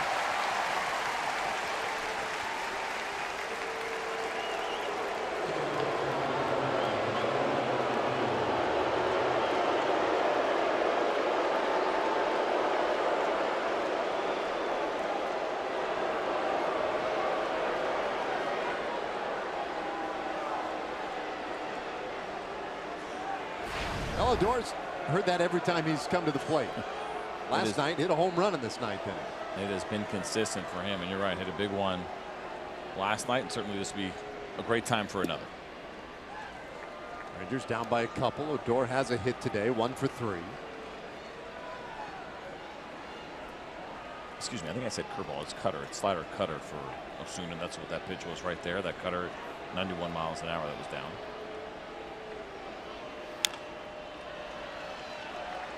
1-1.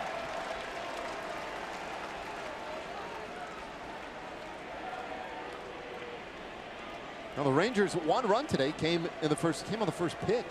First inning, nothing. Came on the first pitch. And since that time, they've managed to get just 1 runner as far as third base. And that was Odor back in the 4th inning.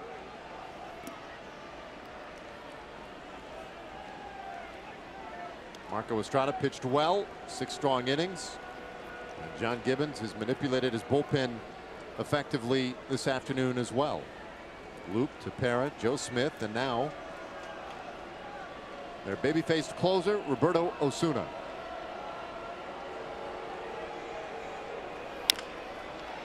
Chopper by the mound, and the glove flipped to first, and they say in time. That one might get reviewed.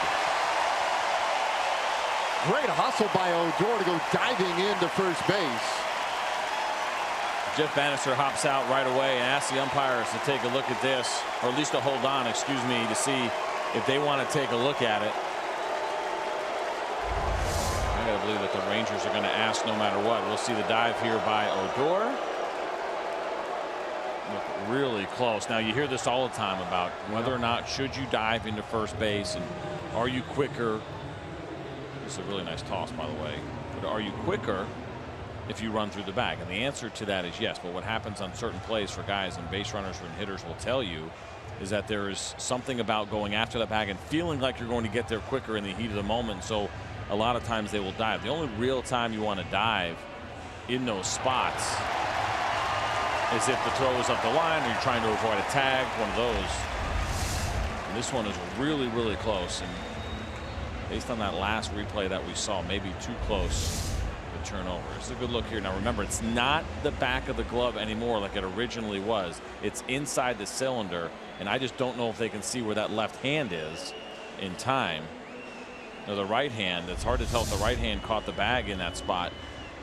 Yeah, I don't think the left hand to me didn't get there. No. The right hand might have, but that angle doesn't show us. And listen, we can't say definitively that he would have gotten there if he ran straight through the bag, but based on how quick this is going, I'm thinking it's not going to get overturned. A 6-3 put out. What a flip by Goins. He could barely nip Rougned Odor. So that is a tough break. 2 away now. It's going to be up to Ryan Rua to keep this inning going.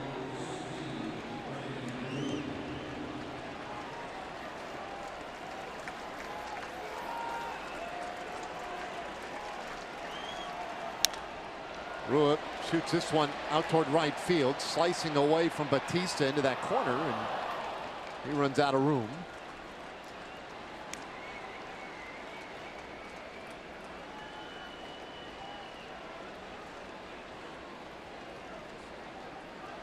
Rua today doubled back in the 4th inning. He struck out twice. Rangers with 6 hits today. Blue Jays with 7. The difference in this game is that when Chu hit his home run, the bases were empty. When Batista hit his home run, there were 2 men on. Timing, they say, is everything.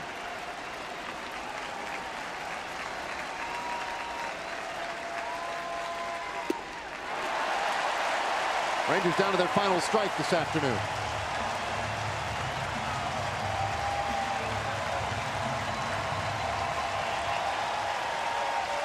Sellout crowd at the Rogers Center. They're up on their feet for Roberto Osuna.